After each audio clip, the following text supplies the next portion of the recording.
Sports fans, and D back speaking my sports talk. All right, check it out, man. Talking Ryan Garcia, Luke Campbell, some other stuff too. Uh, you know, I think this is one of the more interesting fights coming up here soon. Of course, after this weekend, we got my boy Teofimo Lopez taking on Vasil Lomachenko. And hell, with that being said, that's the biggest fight that I want to see right now. I can't even lie. But this is a good fight, man. Pretty good fight. Luke Campbell had moderate success versus Vasil Lomachenko. And we know Ryan Garcia is an up and coming talent, but he's no Lomachenko. Hell, Teofimo Luke Lopez is an up and coming talent, even though he has a belt, but he's no Vasil Lomachenko. So the fact that Luke Campbell could get in there and at least go 12 rounds with Vasil Lomachenko, hold his own, although he got beaten a unanimous decision, I do think that it's fair to say that this is going to be a tough opponent for young Ryan Garcia. Going to be a easy win, one of these Fonseca victories that we've seen with this kid. Not going to be that type of thing. So we're going to talk about that fight today. So let me drop this link in the chat right quick. Get that done.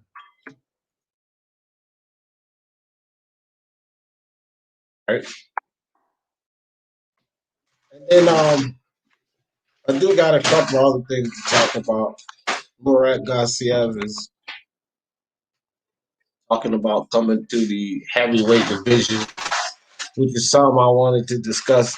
Will be interesting is what's his name? Maris Breedis is also thinking about coming to the heavyweight division. Be interesting to see those two guys go at it somewhere down the line at heavyweight, MMA champ in the building. Aaron Rojas, what's up?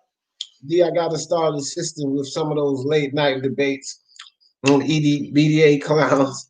Need real logic in their lives. Well, a lot of those guys are spot on, Aaron. And I will say this too. I didn't disagree with some of the things they were saying. My thing was this: if you're going to discredit an opponent, then discredit both opponents. I mean, if we're going to have a breakdown of what's happening in the ring, and we're considering like what Luke Campbell is doing or what Ryan Garcia is doing, then why are you beating down the opponent in front of him? I mean, that's basically what it was. And then if I decided to do it, then there's a problem. It's, oh, no, but you don't understand this. And, it's like I say, Aaron, everybody who's claim I don't understand, come join the prediction league. Because even the guy Precise said, well, this is what you need to know. This is what you need to understand if you're going to predict fights. And I would love to see him in that prediction league because I don't think he has too much success. MMA champ. You get a lot of complaints, MMA champ, which I'm going to keep my eye on you because I haven't seen it, but I heard you've been timing people out in my chat, bro. I got two rules here. Somebody comes in with a fake name, let them go.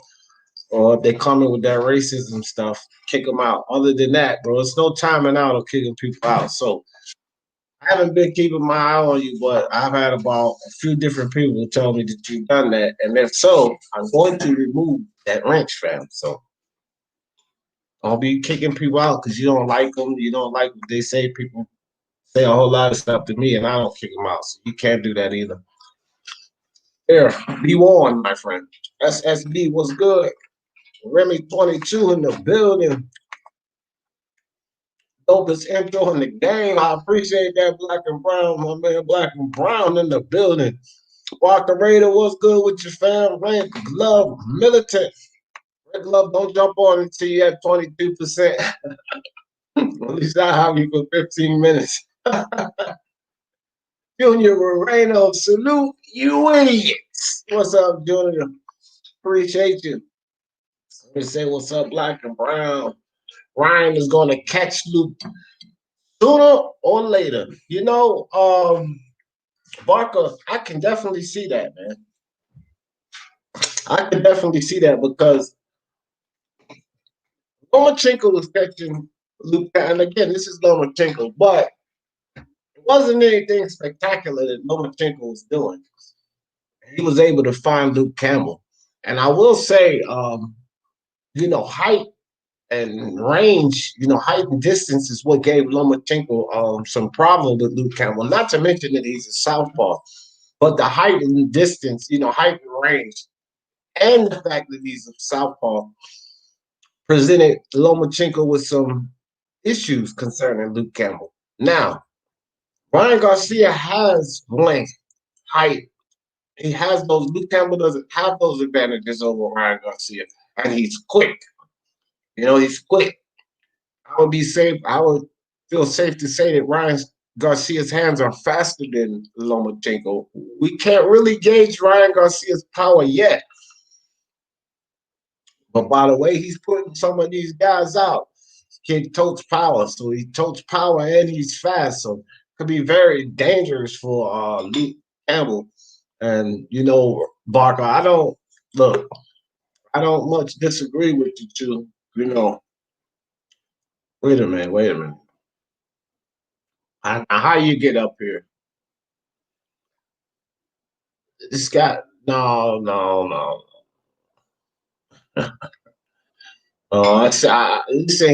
Listen here, Junior. I don't even know how. Maybe I mistakenly unblocked you. You can play the chat, but you can't come on my panel.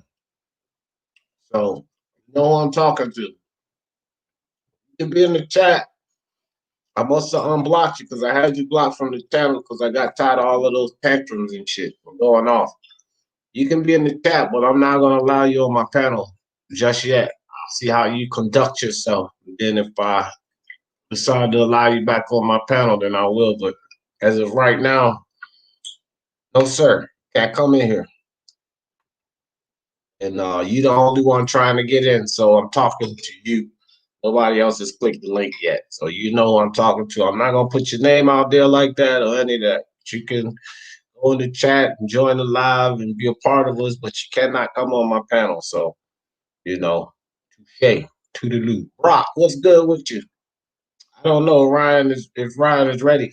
I'm not sure either, Brock. That's the question. That's the question because Luke Campbell's an experienced fighter.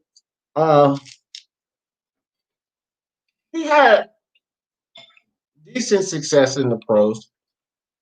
I can't go like he's an elite fighter or anything like that. He's a pretty good fighter, but he's definitely more experienced and on, as far as we know right now, a higher level than Ryan Garcia.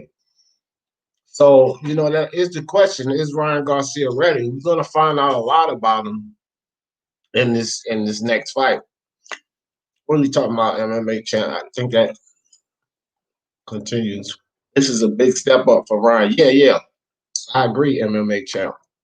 It is King Unbiased in the building. What up? What's good with you? Truth Son, my dude. He says, my guy D putting in the work. The balance can take what can take what he out. Okay, what he puts out. I think that was supposed to be put out. I do that all the time. Truth Son. Goddamn autocorrect. Can take what he puts out like them old school fighters. Yeah, that's the thing, man. That's the thing. I'm not sure if Luke Campbell. I say Lomachenko hurt Luke Campbell with what didn't appear to be very hard punches to me in their fight. And we know Lomachenko's not the biggest knockout puncher. He breaks you down and he has respectable power for sure. But he's not the biggest knockout puncher, right, Drew Son? And he breaks you down. But I seen him hurt Luke Campbell, bother him with some shots. That man, if Ryan Garcia hits him, can he take that? And then vice versa. Can Ryan Garcia take what Luke's gonna bring it to him? Because we don't. Ryan keeps his chin up in the air. We haven't seen that chin tested. We haven't seen him clock on that chin. But if you look at it, he's got a pretty wide chin there, right? He's got that kind of chin that look like he could take a punch, right? Look how wide that dude's chin is. Look at his chin compared to Luke Campbell's. You see that? Look at Ryan's chin. That thing is wide, man. Got that wide, broad chin. So definitely gonna find out what that kid can take. PDA, what's good? Yeah, Aaron Rojas, stop acting all tough. Guys like you never call in. Uh-oh, Aaron. You always open that line. Give it to BDA. He do always open that line like I dropped that name. You gotta watch what you say, Aaron, because BDA be over here on the prowl. What up, Toby Bartlett? Dr. Brown showing love. Red glove. Rock says, it wasn't that long ago Ryan struggled with Carlos Morales. Right. But he wasn't with Reynoso, and that's another good look that we're gonna have from this fight too, guys. Is Canelo's talented, right? I believe at this point, Reynoso gets a lot of credit for the success of Canelo Alvarez, but now with Valdez and Andy Ruiz and young Ryan Garcia, we get to see more out of Reynoso as well. So I do expect to see. And then again, you can't say that Brian's been getting better and better every fight, because he had 2 fights where you couldn't done anything. He put the guy away in the first round, right? So we don't know, but he's damn sure not stopping Luke in the first round. He's going to have to fight in this fight. It has been a year. Bro, sorry guys, I was looking in the chat. It ain't been a year, bro. I have not even known you for a year. It hasn't been a year since I kicked you off the live. I cut that out. It's not been a year. Prime Fight Chairman, what's good with you? Carlos says Campbell versus Garcia predictions.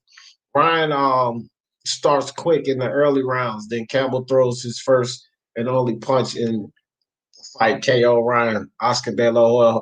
Nah, man. If you watch if you watch Luke Campbell in that fight with Lomachenko, those first 3 rounds, Luke Campbell was just kind of pawing off a jab. He would throw some light body shots. He was trying to kind of keep Lomachenko off of him. He wasn't throwing anything damaging. They started mixing it up after those first 3 rounds, but and then too, Carlos, Luke Campbell ain't no power puncher. Now I could see him beating Ryan Garcia in a decision, but I don't know, man.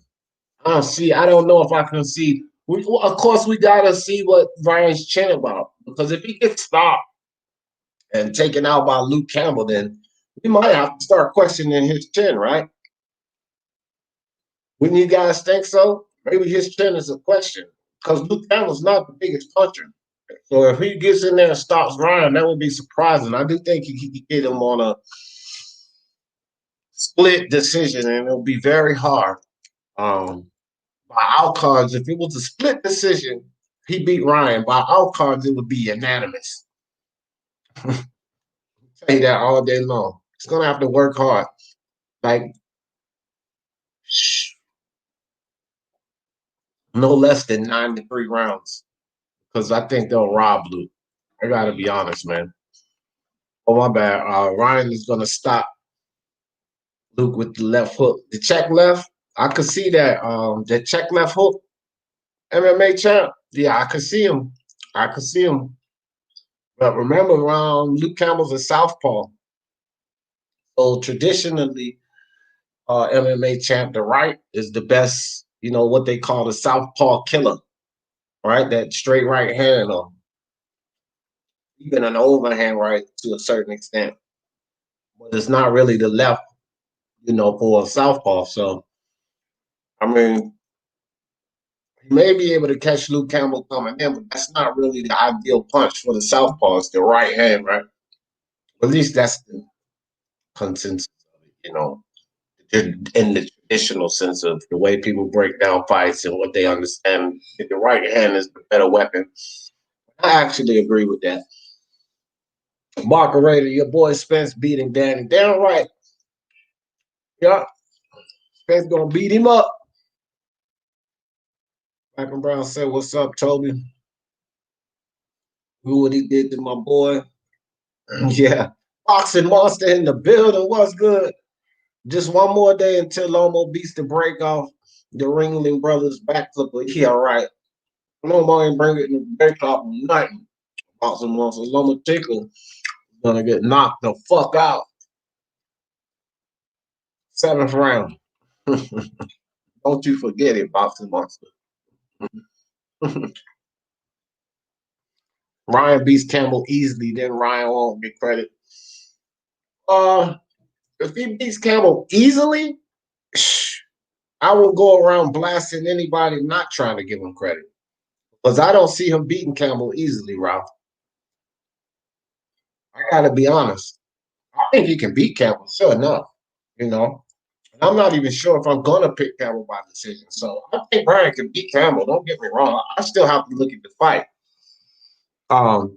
Just off the top of the head, I'm thinking Campbell by split decision. You know, it will be hard for me to pick Campbell because I think they'll rob him, man. Golden Boy, Ryan's backyard, like literally his backyard in California, where he's fought 3 times already. Literally his backyard. I think Campbell will have to do too much on the card, so I'm probably going to pick Ryan. But you know, if I do a prediction video, we do a live and we talk about it, it'll be sort of like the Reverend Chinko Charlo thing. Almost, because I said the Reverend Chinko could win on the card 7-5, 8-4 by our cards, but they would rob him. And I think we could see the same thing with Luke Campbell in this Ryan Garcia fight. We watching the fight, and we see 7-5, 8-4 Luke Campbell's way. But then they give the split decision to Ryan. I could see that happening. So it would be hard for me to pick, like in the prediction league, Luke Campbell, because I don't think he's going to stop Ryan. I can't pick him to stop Ryan because he's not the biggest puncher. The only thing is he could stop Ryan because we don't know about Ryan's chin. But I couldn't put that down for a pick. Luke Campbell's not showing me he's going to knock guys out.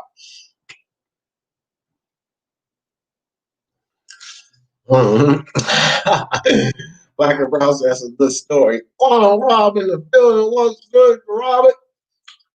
Rob in the building was good with you. I don't know. It's who Justin Jr. You talking about MMA champ? Justin Jr. in the building? I must have passed by him. I don't know, Justin Jr. If you came in the chat, what's up with you, Justin Jr.? I didn't see you pop up in here, bro. Sorry about that. Chopstick, what's good? I believe in Shakur. I do too. I do too, Chopstick, and I want to see a lot more from him.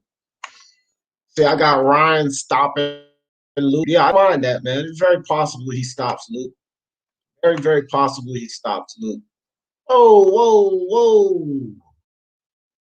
Now, you know what? Immediately, you know what? I've been subscribed to this guy for a long time. And this guy here, guys, Boxing Wave, I'm putting it.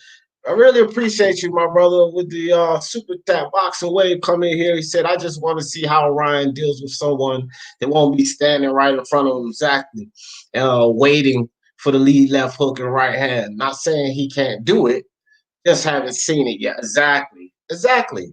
Boxing Wave. But let me say this, man. I want to say this about Boxing Wave. This is a guy that I've been subscribed to for a very long time. And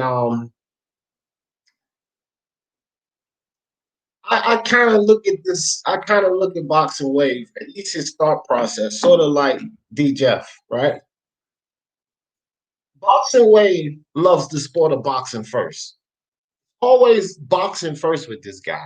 He may have his favorite fighters just like me, but it's about what is consistent of boxing first. Now, you might not agree with everything he says. I don't think any of us agree. But you can rest assured that Boxing Wave comes from the thought process of boxing first. So he takes this guy, boxing, the sport of boxing. That's how he makes his assessment. Not by my favorite guy or the network I hate or the promoter I hate. No, he comes from the perspective of boxing. Got much respect for Boxing Wave, and you guys definitely go check him out. You know, I never force anybody to subscribe to anyone, but I'm pretty sure you would like what you hear because he's very well thought out, well spoken guy. And he looks at the sport of boxing realistically. Shout out to you, Boxing Wave. Really appreciate you on the super chat, my man. And thanks for coming through. Look, I'm gonna drop the link in the chat. Boxing Wave, bro. You know you always welcome to come up here and kick it with me. BDA, all you guys, drop that link in the chat. But Boxing Wave, sharp mind, guys. Y'all go check out Boxing Wave. That good channel there. Good channel. Quantum Rob is another one. Well, most of y'all know Quantum Rob. But if you don't, you need to get to know him. It was good. Familiar work and chilling, enjoying the show. Okay. Listening in at work. I appreciate that. Junior Moreno says Ryan is in his prime, but he's faster naturally at 135. Yeah. Loma's still fast, but his speed was elite in lower weights. Yeah, and plus look, with all of the amateur work that Lomachenko put, I mean, guys, he's got 2 gold medals in the Olympics. World Series boxing, like, which I don't know with that league if it's amateur, if it's semi-pro, whatever, but they don't wear headgear. They have the gloves are a little bigger than the traditional gloves in pro boxing. They don't wear headgear, and it's still a battle. So Lomachenko has quite a bit of fights in the WSB World Series boxing and a prolific amateur, just an overall prolific amateur record. But with that being said, in the amateurs, you have this 3-round deal. In the World Series boxing, not so much. There's a lot of wear and tear on Lomachenko. Although he's not that old, 31, 32, if you watch the Corolla and Terraza fight, Lomachenko's slowing just a tad bit. Not a lot. He's slowing just a tad bit, right? Him getting hit more just has to do with him competing at a higher weight. You have to do more and sometimes take more to get off what you need to get off, okay? But with the speed, concerning the speed, Ryan Garcia is definitely faster than Lomachenko. He's nowhere near as technical. His punch placement, he's not as accurate as technical, no. He's definitely faster. And I'm just not so sure about that check left. I mean, that would be kind of hard to catch a guy southpaw. I mean, I don't know. It's not the traditional punch you think about. MMA champ said, be your teeth whiter than appreciation. I try to brush every morning, you know what I mean? Pretty good for 45, huh? I see some guys 45 years old, teeth bad. Like, bro, what have you been brushing with? Let me stop. They take ground coffee and just brush with that. All right, appreciate that, MMA champ. Hello. I was not going off on BDA. Okay, yes, I was. Okay, yes, I was. Brian Harkin in the building. What's good? BDA, come join me, man. Yo, what's up, D? Tell everybody how I was acting the fool on your channel yesterday. What's up, Brian? Not a lot, man. You know, I didn't get listen to your video yesterday. I was freaking busy as hell doing stuff. So I told you, Brian. I told you it would get like that, fam. But once you start laying out your own content, doing your own thing, like you like to visit all of us, we love to have you on. But when you're doing your own thing and reading through your articles and trying to get used to putting your own videos up, you kind of get less time to be gallivanting on at other channels. You know what I mean? Yeah, no, I know, man. I know. Put a lot of No, work in. it wasn't that there. It was more family stuff yesterday. So, Oh, okay. it was a bit crazy yesterday. So, Right. Well, you're doing a good job over there on your channel. I like the prediction video too. And, like I told you, I don't mind you or anybody else picking Lomachenko. I think that it's the valid pick. You guys have heard me say that plenty of times before. Yeah. I think that it's the valid pick, Lomachenko. Yeah. Some good video. Right? I do honestly believe if if a Teofimo catches him, from what I've seen, he can hurt him. Yeah. And he can, maybe he may not finish him off right away. Right. But it might be to a point where Loma might not recover in the way he can, or the way he has done in the past. Right. And he can finish him at a later point. But what I think if Loma can get through those early rounds, and he can get his computer brain going, that's just where, he can see things, because I think Loma sees patterns very, very well. Just with the Pedraza fight, if you watch the first half of that fight, and I've watched it twice, because I wasn't, sure, because I had to go back and look at it again. The Pedraza fight, he didn't use his jab or his right hand at all in the earlier 6 rounds. Yeah. And that was due to, and I don't make excuses for anybody who stepped in the ring, but that was due to surgery he had 6 months prior to the Pedraza fight. Yeah. That surgery matters, bro. I ain't gonna lie, a lot of people act like Lomachenko had this issue with his shoulder and he comes back in and it just doesn't matter. Come on, man. I bet you if Devin Haney has struggles with Gamboa, watch his fans start mentioning the shoulder injury. But then they don't want to say anything about Lomachenko. I mean, a surgery is a surgery, man. And a lot of people, like other athletes and other sports, I was listening to what they said about the injury, and they said that they had the same type of injury, and the fact that he recovered off of it the way he did as soon as he did was remarkable. So, which means he may not have been fully recovered.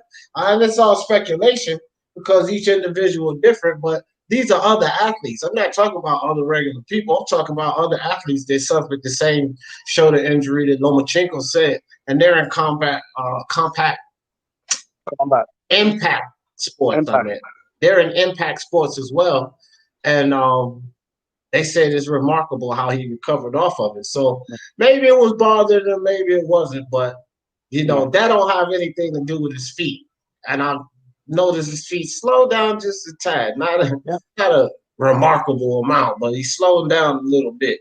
And remember, guys, with all of that amateur background he have, it's not just 14 pro fights. He's got a lot of mileage on their body.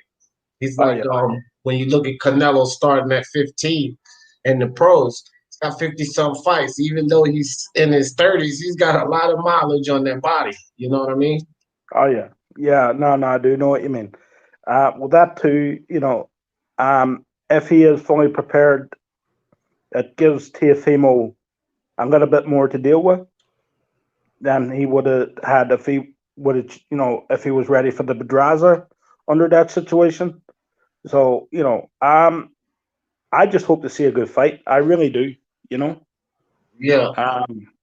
Both guys, Let me say something about this comment real quick, Brian. Graham Francis, thank you for coming through, fam. Graham says, Luke Campbell has a great boxing brain, nearly beat Loma. As for Garcia, who's he fought? Right. This fight is a huge test for Garcia. I agree. Luke Campbell on a split decision. Now, Graham, I will say this. He didn't nearly beat Loma. That judge that one of those judges was drunk. I think they was sipping on Grandpa's cough syrup before the fight or something. Yeah, they're great. But if you watched the fight. No, he got Loma in trouble a couple of times in that fight. I will agree, but he didn't almost beat him. That judging, that the scorecard from that judge doesn't really display the fight. But I do agree that Luke Campbell has a boxing mind, and he's been through the test, and he gave Lomachenko, he put up a good showing. Like I said, he held his own. He still got beat pretty convincingly in that fight. And like I said, that judge was drinking. He was drinking. But what's up, Bias? Sorry. What's up? What's up, D? What's up, Yeah. man? What you think, That's Luke about Campbell? Luke Brian Campbell. Harkin. I mean, unbiased there. I said Brian. Yeah, Luke Campbell and Ryan Garcia. Well, one second. Give me 1 second. All right. Let me see. Lance Myers in the building. What's good with you? The Luke Campbell fight and Ryan Garcia. That's his test. That's his test to see if he's ready for the big time. The biggest test in his career by far. Like, he's fought nobody with Luke Campbell's experience or pedigree. Gabe Lopez was good. True Son said Ryan's need to watch that dangling chin. Looking over Checklers. Yeah. Hey, bro, he does keep that chin high, don't he, True Son? He also blinks his eye at the wrong time. Yeah. Well, you know what? I will say this, True Sons. I do agree with the chin, but you can afford a couple of blinks on Luke Campbell. You don't want to be blinking too much. You can afford a couple of blinks. He's not the quickest puncher out there. But no, I get you on that. Boxing Wave says, I have Luke winning but I'm not too sure. Yeah. Luke lost each time he stepped up. True. But I don't think Ryan is at normal or Linares' level. No, not at all. Or even maybe Mendy. But even with Mendy, and Luke Campbell lost to Mendy 2 boxing weight, but he came back, avenged that loss. So That's the problem with Lucas Campbell. See, Lucas Campbell has this problem where, I mean, I hear you guys giving him a lot of credit, and he's a good fighter, but it's not even his ability to fight. It's his mentality. He never goes in and has the winning mentality. He's just there to participate, and that's his problem. Yeah, I agree. I agree in to all that. of his biggest fights, he's just there to participate. And Yeah, now, Ryan Garcia is getting, in my opinion, Ryan's getting him at the right time. He's getting him at the right time. Gold medalist, Olympian, a lot of wear and tear on the body. Obviously, we know the Olympics puts a lot of wear and tear on your body. And he lost a lot of his step ups, like you guys just said, and his mentality. We could chalk it up to him losing his father. I know a lot of people say that when I say this, that when he lost his father, his mentality changed. That could be it, but in my opinion, this is the result. So he just participates in all his fights. And that's just my opinion. I feel you. I get that. The thing with Ryan Garcia is, though, no matter what you think about him, the participation part, boxing wise, this is Luke Campbell is meant to say, boxing wise, this is Ryan Garcia's toughest fight. Even mentally, because he's in there with someone who won't fall for his feints. He's in there with someone who is cautious by nature and can box. So, even if Luke can't hurt Ryan, he can still, he still has that ability to box him. I don't think Luke can hurt him. I don't think Luke has the punching power to hurt him, but I think he can outbox Ryan. I honestly do. I think in that point, he's just a better boxer. Well, Carlos Mendoza seems to think so too. 118, 110. Oscar De La Hoya losing money. No, Carlos, man, you ain't giving Ryan no credit, are you? I think Carlos is joking though. If Ryan wins the robbery decision, he will lose me as a fan. He can't. I don't know. Like he won't lose me as a fan, because when things like that happen, it ain't the fighter's fault, bro. It's the promoters and the guys behind them doing that nonsense because they want to keep this facade up or keep making money. Like, if the fighter wouldn't, pay somebody off and we could prove that, but I feel you though. I'd rather see the kid lose with honor too. Yep. I'm with that black and brown. I wanted to hold it against Ryan so much though. BDA, what's good with you, buddy? How you doing, man? Great, great, great. Fantastic. Good to hear, man. Listen, after fucking 5.5 hours talking about Lomachenko, Lopez, it's good to kind of change the subject up a little bit. Yeah, for sure. Yo, it's interesting to hear so many people saying that Ryan Garcia is going to get the decision no matter what. Because the last time I heard so many people being in unison about the outcome of this fight was Canelo Golovkin won, where everybody was saying if it goes the distance, no way Canelo gets the loss in there. They're going to give him the benefit of the doubt. And it's the same thing here. Everybody's saying Ryan Garcia is going to get the benefit of the doubt. So it's kind of disheartening to hear that. But I do think it's the reality, man. Yeah, it is. It is. I mean, and with not Lomachenko, Gennady Golovkin, they still gave him a draw. Like a lot of people thought he won that first fight, right? But it just can't. The best they could do was, okay, well, we ain't going to give Canelo the pure robbery, but we won't give him the loss, which is still a robbery, right? It's still a robbery if they do that. And so, I don't know, man. Just the politics of boxing on some of these fights. Like I said, you remember BDA, I was saying the same thing with Derevanchenko and Charlo, which I actually think Charlo won that fight. And I was saying that too. Like, I think Charlo will win the fight by points, even if it did go down there. But I never thought that they would give Derevanchenko a fair shake in that fight. I never thought they'd give him a fair shake. Yeah. Yeah, I had Derevanchenko winning on points in that, but at the end of that, no, beforehand, D. But at the end of it, Charlo won easily. Jamal Charlo, I had it 8 rounds to 4. You fall off, Brian? Hello, can you hear me? Can you hear me? I mean, I can hear. Okay, yeah. Well, I had it at the end up. I had it 8 rounds for Charlo. So but to me, I thought if it was close, I thought Charlo would get the decision going into that fight. So Right. Junior Moreno says, I imagine Ryan, because of having Reynoso on his team and his speed and power has been extremely apparent since. Having Reynoso tells me that Ryan is training his chin for sure, plus power. Well, hopefully he's training defense and how to keep that chin from being so exposed, Junior. I think that this is also, I kind of say this about Ruiz and Ryan Garcia and these new fighters. This is also a test for Eddie Reynoso too. Because, I mean, one time you can have success with one fighter, but you really start to show your training ability when you can take young fighters like Ryan or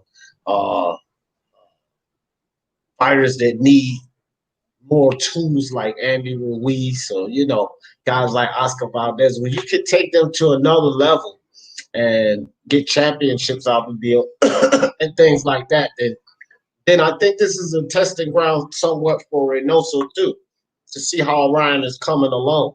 And I definitely want to see what they're doing with his defense, because I think that that's one of Ryan's biggest flaws. I'll go around the board with you guys.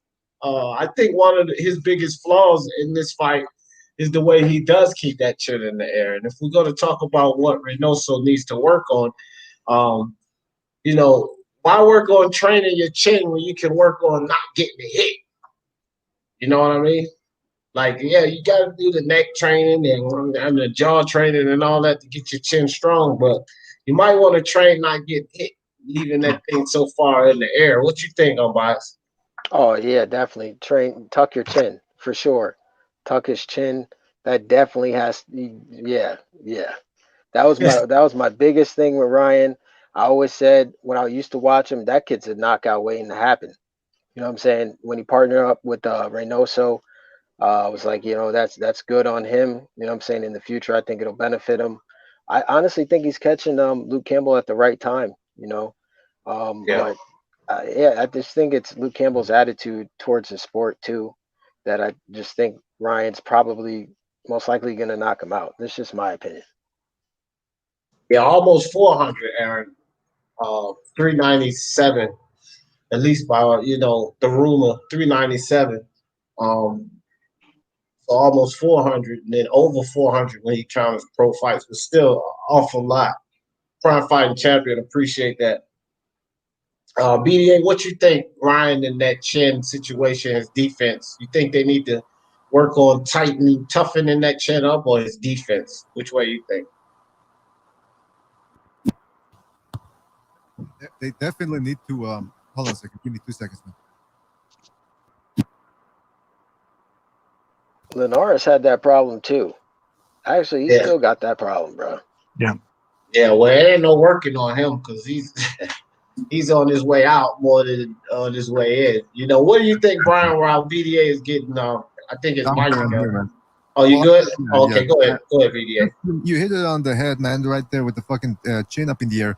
When he fought that dude on Facebook or Pornhub, I forget which social media platform it was, something Morales, no inside game at all. It's like in that those Rolly Romero sparring sessions, he's got no inside game. He wants to be a pound for pounder. Actually, forget pound for pounder. He wants to be the best in his division. He's got to learn that inside game. And going at it with your chin up in the air, he ain't gonna cut it. Now, some people are gonna say, "Oh, he had a good amateur career." Okay, amateur career, 3 rounds. You got 3 rounds. Now he's stepping into a game where it's gonna be 10, 12 rounds. His technical deficiencies are only gonna get more pronounced as he gets tired and as the fight goes on. If somebody can put that on him, it's gonna be a problem. Chin up in the air, don't like it. No inside game. I also want to ask you guys a question because, okay, everybody's talking about the Reynosos. Oh, he's got Ander Luis now. He's got Oscar Valdez. Those guys jumped on after Canelo became so successful. It reminds me of the Virgil Hunter situation where he had Andre Ward, looked sensational against Chad Dawson, and all of a sudden all these fighters jumped on the stable. And what did he really do with those guys? I mean, I'm pretty sure they're good technicians, but boxing it's not just about how good the trainer is. The boxer has to do his part too, and there's no such thing as a magic formula, man. So I'm still skeptical about the Reynoso guy. I want to see what he can do with these guys. Right, and that's where I was coming from too. I think this is somewhat of a testing ground. You know, these fighters with Reynoso too. We want to see what he can do to improve these fighters. You know, you talk about guys, and of course the GOAT, but I'm just talking about Stewart, right? You see him take guys from point C to point A. Like he turns these guys into this, right? That's what we want to see with Reynoso. Can he turn these guys into this? We know where they are now. Like, I want to say something real quick. Yeah, I think Ryan's young, so being young it's on an upside for him. Like fighters who are older, it's harder to switch them around. You know, it worked for Klitschko. Well, actually, Klitschko was young too when he went to Stewart. So yeah, I mean, going to a switching your trainer when you're a younger fighter, it's beneficial. When you're older, not so much. So with Ryan, I definitely think it could benefit him for sure. That's what it is, man, Grow. Man, Grow, I gotta get your number too, because you the man that is the grower. Nah, yeah, I feel you, unbiased. I agree. Like I can't even disagree. Nick Harmer said 33 in the chat, only 15 likes. Yeah, guys, please smash that like for me. Your boy D Jeff is on the attack. YouTube got me on YouTube punishment, no notifications and such. I think they're starting to send them out more, but even still, I'm on YouTube punishment. So I need you guys to share and hit that like for me when you can. Appreciate that. Prime Fighting Champions. I want Luke, I guess, to beat Ryan. Oh, to take Ryan into deep waters because that's a valuable experience. Yeah, for sure. But if he should, what is this? You guys in this, right? If he should comes in S and comes in early, I don't know what that means. Ryan, 4th round TKO. Don't need the judges. I'll end it with that. Yeah, I mean, that's for either of them. I seen somebody with a comment there that says Luke Campbell should take it out of the judges' hands. My question is, can Luke Campbell take it out of the judges' hands? If Ryan has a weak chin or something like that, potentially so. But Luke Campbell's not known as the stopping kind of guy, right? So, yeah, because it would be, I mean, the thought would be that Luke Campbell's going to take it by decision. He's not that kind of guy to go in there and knock guys out. So Yeah, he's gonna go for it, guys. He's gonna go for it. Yeah, That's if Luke he goes Campbell. for it, he gets knocked out. I think he better box the way he usually boxes and just try to dominate the fight through boxing. But if he goes for it, then I think that damn sure favors Ryan. Yeah. To catch him coming in. You know what I mean? Luke Campbell got the Joseph Parker syndrome, bro. Except it's worse because he's never been a champion. At least Joseph Parker was a champion. But yeah, he got the Joseph Parker syndrome, but it's worse. Yeah, that's self-awareness, isn't it? That's knowing where you are and who you're up against, but also what you think will happen if you go to decision, if you think you're going to get screwed, even if you think you will win the fight boxing. So does he have that mentality? I can go and hurt this guy. I don't think he has the power to hurt him. I don't think he could try. And I think he may throw punches in this fight. I just don't see Ryan getting hurt in this fight. I honestly don't. He has the ability to outbox him, but still get screwed. I do think it will come down to the judges, and no matter what way, I don't see Luke Campbell getting the decision. I see Ryan getting the decision. That's the thing, Brian. That's why that's still a question for me. Look, let's say Ryan has a weak chin, Brian. All right, let's just say he has a weak chin. Because the facts are we don't know about his chin. One thing we do know is he keeps that motherfucker up there to be hit. So we know that much. But we don't know what type of chin it is. But let's say it's not a solid chin. Then we can't really say Luke can't hurt it. Because Luke has respectable power. He hurt Lomachenko, didn't he? You don't have to be a knockout artist if Ryan doesn't have the best of chin. And because we don't know that Ryan has the best of chin or not, and he leaves it there. Remember, Luke is long. He's got length on him too, and he knows how to use it. So if he leaves that chin there and Luke clips him, he could potentially hurt because we just don't know what Ryan can eat or not. My brother was like that. My brother used to box with the chin in there, and I used to always tell him, tuck down your fucking chin. You see that cunt, though? He was hard to hit. Yeah, I mean, Nick Harmer. What's up? The issue with Campbell is like I've seen guys that are, in my opinion, less put him down, hit him with shots that didn't have no business hit him with shots. So, I mean, I don't know, man. With left hooks at that too. Left hooks. Ryan throws left hooks. Powerful left hooks. But he keeps his chin in the air though. So I will give you that. So yeah. The criticism is there. I'm not saying there's no need for criticism. You're 100% right in criticism. But what I'm saying is that I do think that this kid right now is catching Luke at the right time. Yeah. But damn, I just forgot the thought. It was something based on what you said, but never mind. Scott Brown, what's up with you, Scott Brown? He said if you like Luke Campbell, I would bet him KO Garcia because he would probably need a stoppage to win.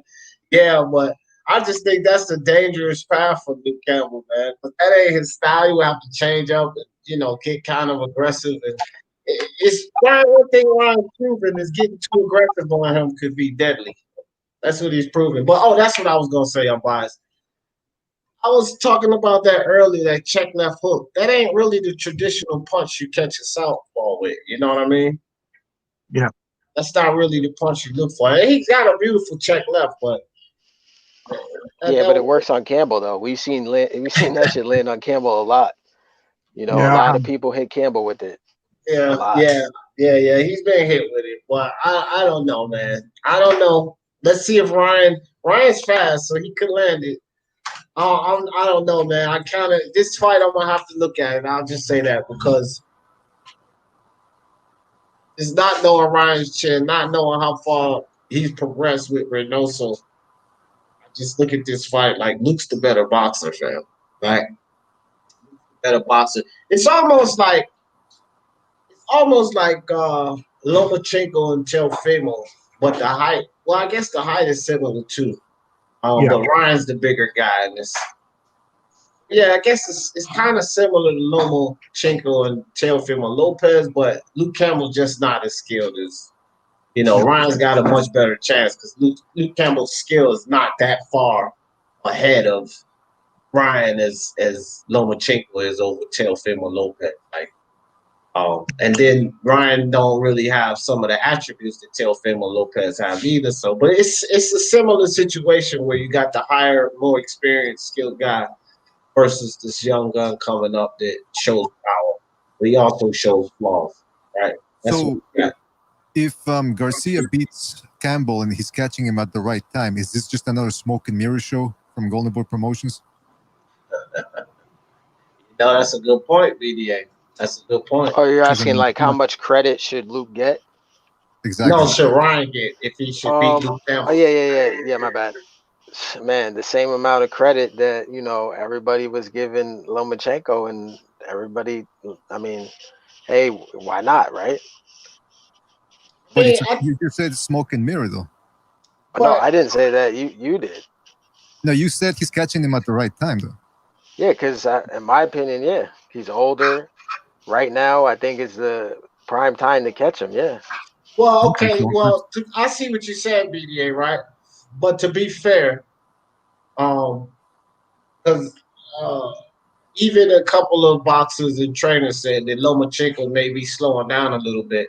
If Teofimo beats Lomachenko, I was just about to say that. Like trainers and boxers been saying that Lomachenko's slowing down. So if Teofimo beats Lomachenko, are we going to say he caught him at the right time and then take credit? Fuck no. We're going to give him credit because he beat Lomachenko. And I think that Ryan Garcia should deserve the same credit. Although Luke Campbell may be regressing a bit, if he beats Luke, he still beats Luke. You know what I mean? That's my point. Like, are we going to, is he catching out the right time? Then we can't really give him that much credit because then we'd go back and say, no. But boxing's all about timing. Excuse me, sorry, I'm talking, please.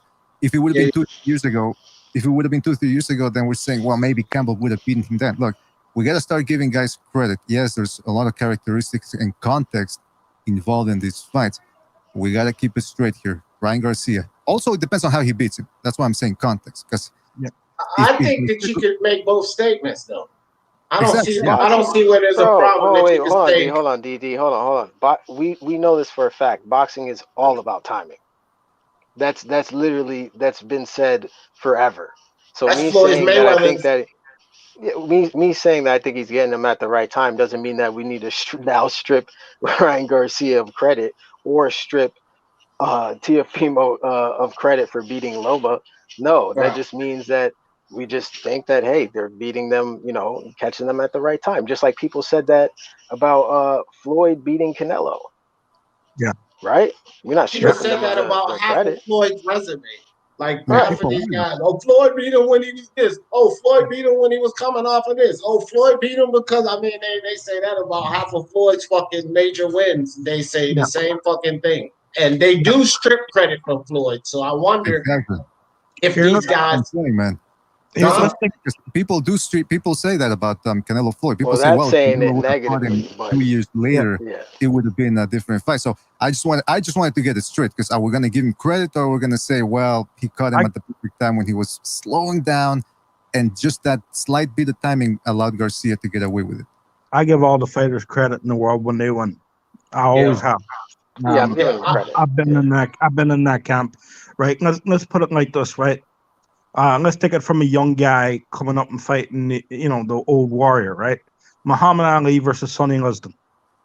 Not in that level, but nobody expected Muhammad Ali to win. I was hearing a lot of people. I remember my father saying, he was a very young man when it happened. He said everyone around him expected Sonny Liston to smoke this guy within 2 or 3 rounds. You know what I mean? Like, so. Yeah. Well, what? Bring up the context, man, just real quick. The reason why I bring up the context, and I just wanted to clarify, I'm not challenging anybody here, but the reason is because, look, I'm going to bring up the Mayweather-Canelo situation.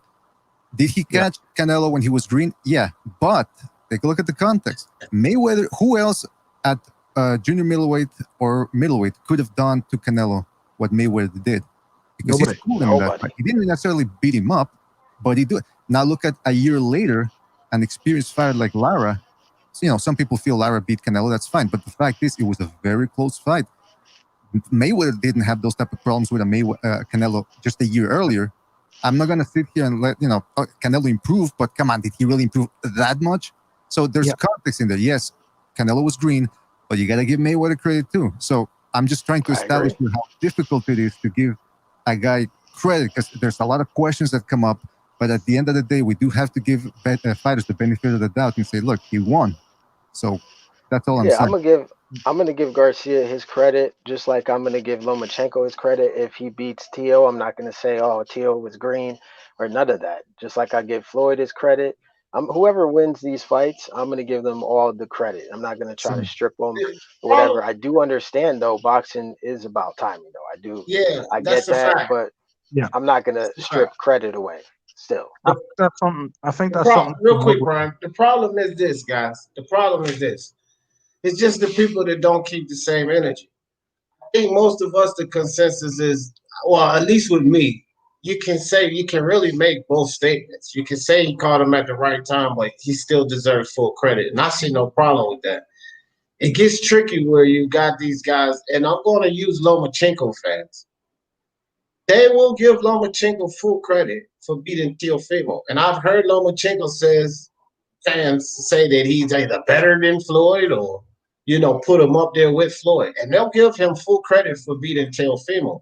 But then you ask them what kind of credit does Floyd get for beating Canelo, and they won't keep the same energy.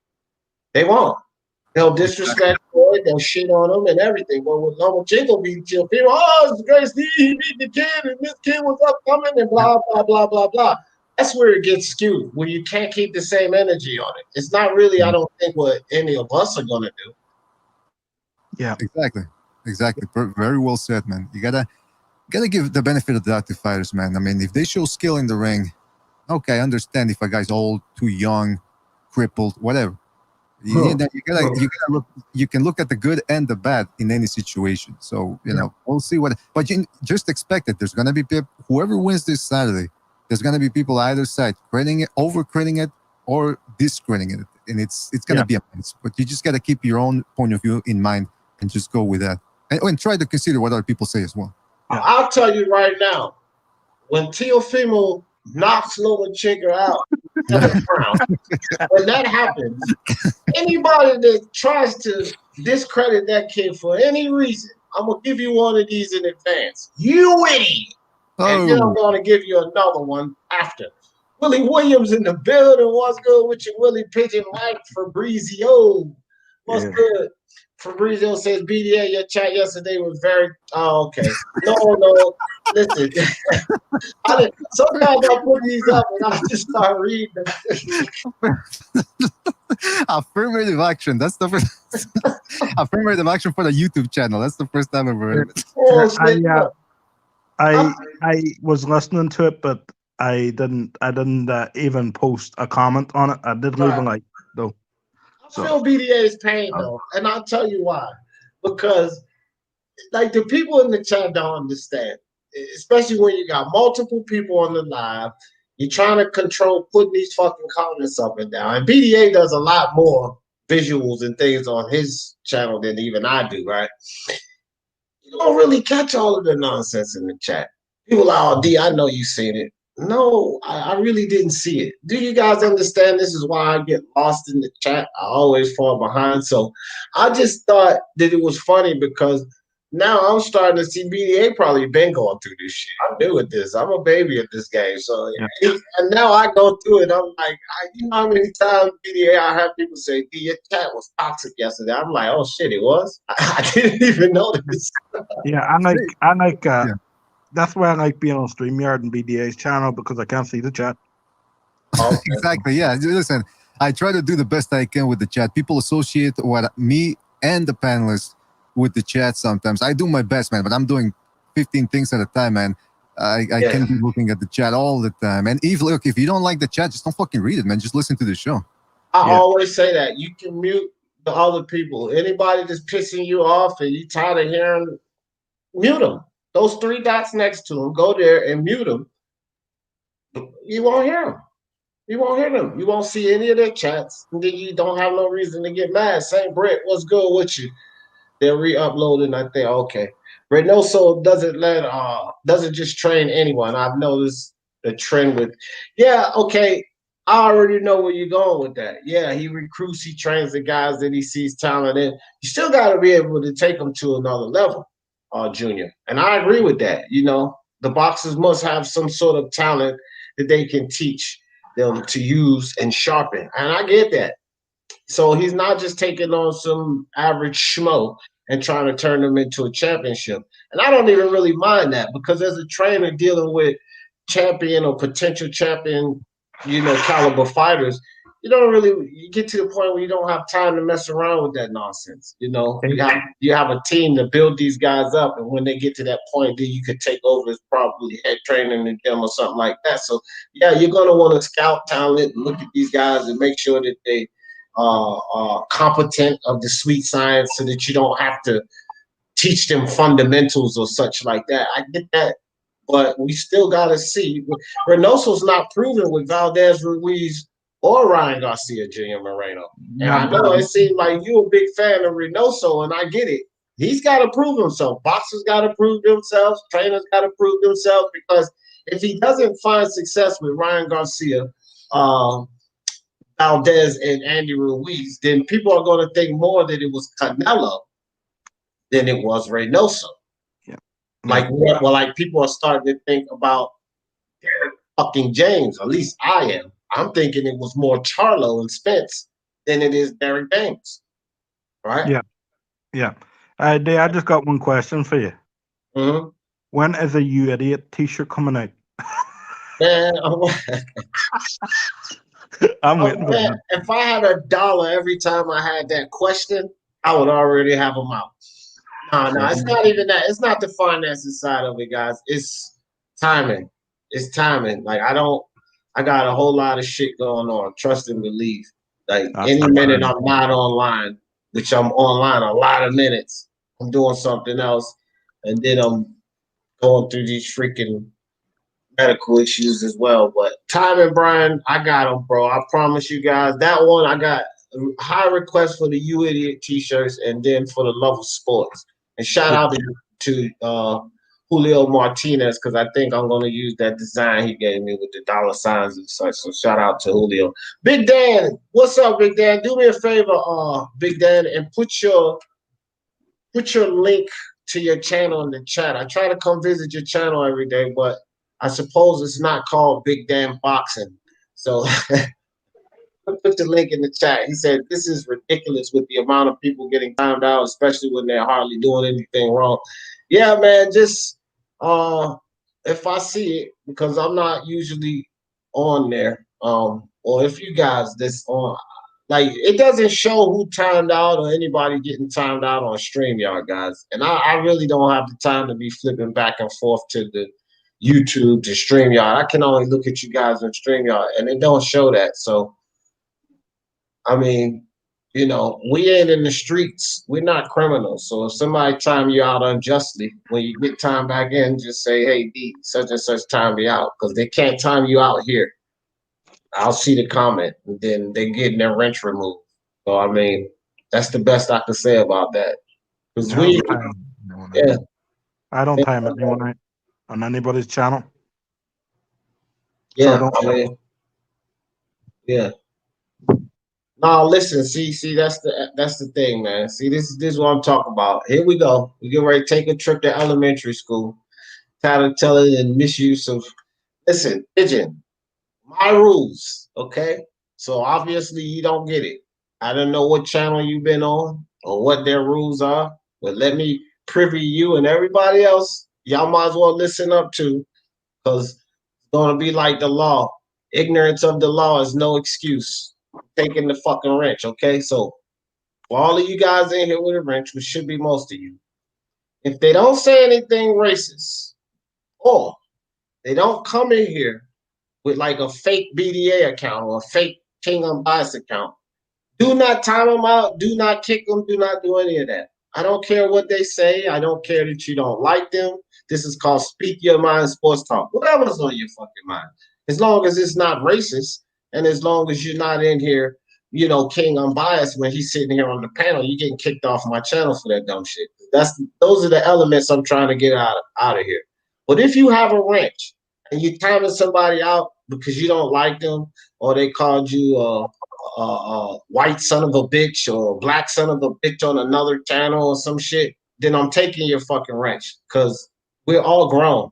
I don't give a shit that you got offended by what somebody said, because that's how I look at it. I don't give a fuck what anybody says. They say shit to me all the time, and I sit up here and laugh. I don't kick anybody out for it. So I don't give a shit if you get mad at what somebody else said, because that's basically what's happening. Somebody says something, and your brain tells you to get mad at it. Don't time them out on my fucking channel because of it, or you won't be able to time anybody out. Now that goes for Pigeon, MMA Champ, because you've had a lot of complaints, and any fucking body else who's doing that shit. If you time them out, I mostly gave you motherfuckers a wrench because y'all was getting timed out. Don't y'all remember? Did you catch amnesia? People was timing y'all out for no reason, so I gave you a wrench. Now you get ready to get timed out again because I'm going to take your fucking wrench.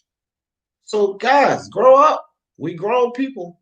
I ain't going to fucking keep doing this. I'm just going to take the wrenches. All right? And if you get mad, guess what? Get the fuck on, because I don't give a fuck about that either. And take that how you want to take it. DT3, Boohoo Man, what's good with you? Big Mike, Big Merc G in the building, what's good? He said, I got Cool Hand Luke on the. Yo, listen, I don't mind that pick. This is one of those fights where I'm considering that Luke Campbell could win by decision, but I might still have to pick Ryan. It's like that. So I don't mind someone picking Luke Campbell in this fight, man. I really don't. Like, I think that this fight could go either way. We could see Ryan have success, you know, tuck that chin, show a little better defense. He definitely has faster hands than Luke Campbell. He's not just a power puncher. Ryan can box. He can mix it up. So we're gonna see it go one way. The kid get outboxed, or he shows that, you know, he's improving and spark Luke Campbell. I think if Ryan Garcia wins this fight, he sparks Luke Campbell. Now I will be honest about that. I think I'm not saying that he can't win by decision, because he most certainly can if he can control that chin. Right. So he can definitely beat him by decision. I just think that if Ryan wins and he finds success at what he wants to do, he knocks Luke Campbell out. That's what I think about this fight. And if Luke wins, then he wins on a split decision, which we would all easily consider a unanimous decision. That's how I think Luke would win. It'll be a split or majority decision, some dumb shit like that. And all of us will look at like the judge Ross with Canelo and freaking Floyd. Right? Yeah. Hey, did Ivan Mendy have to rob Luke?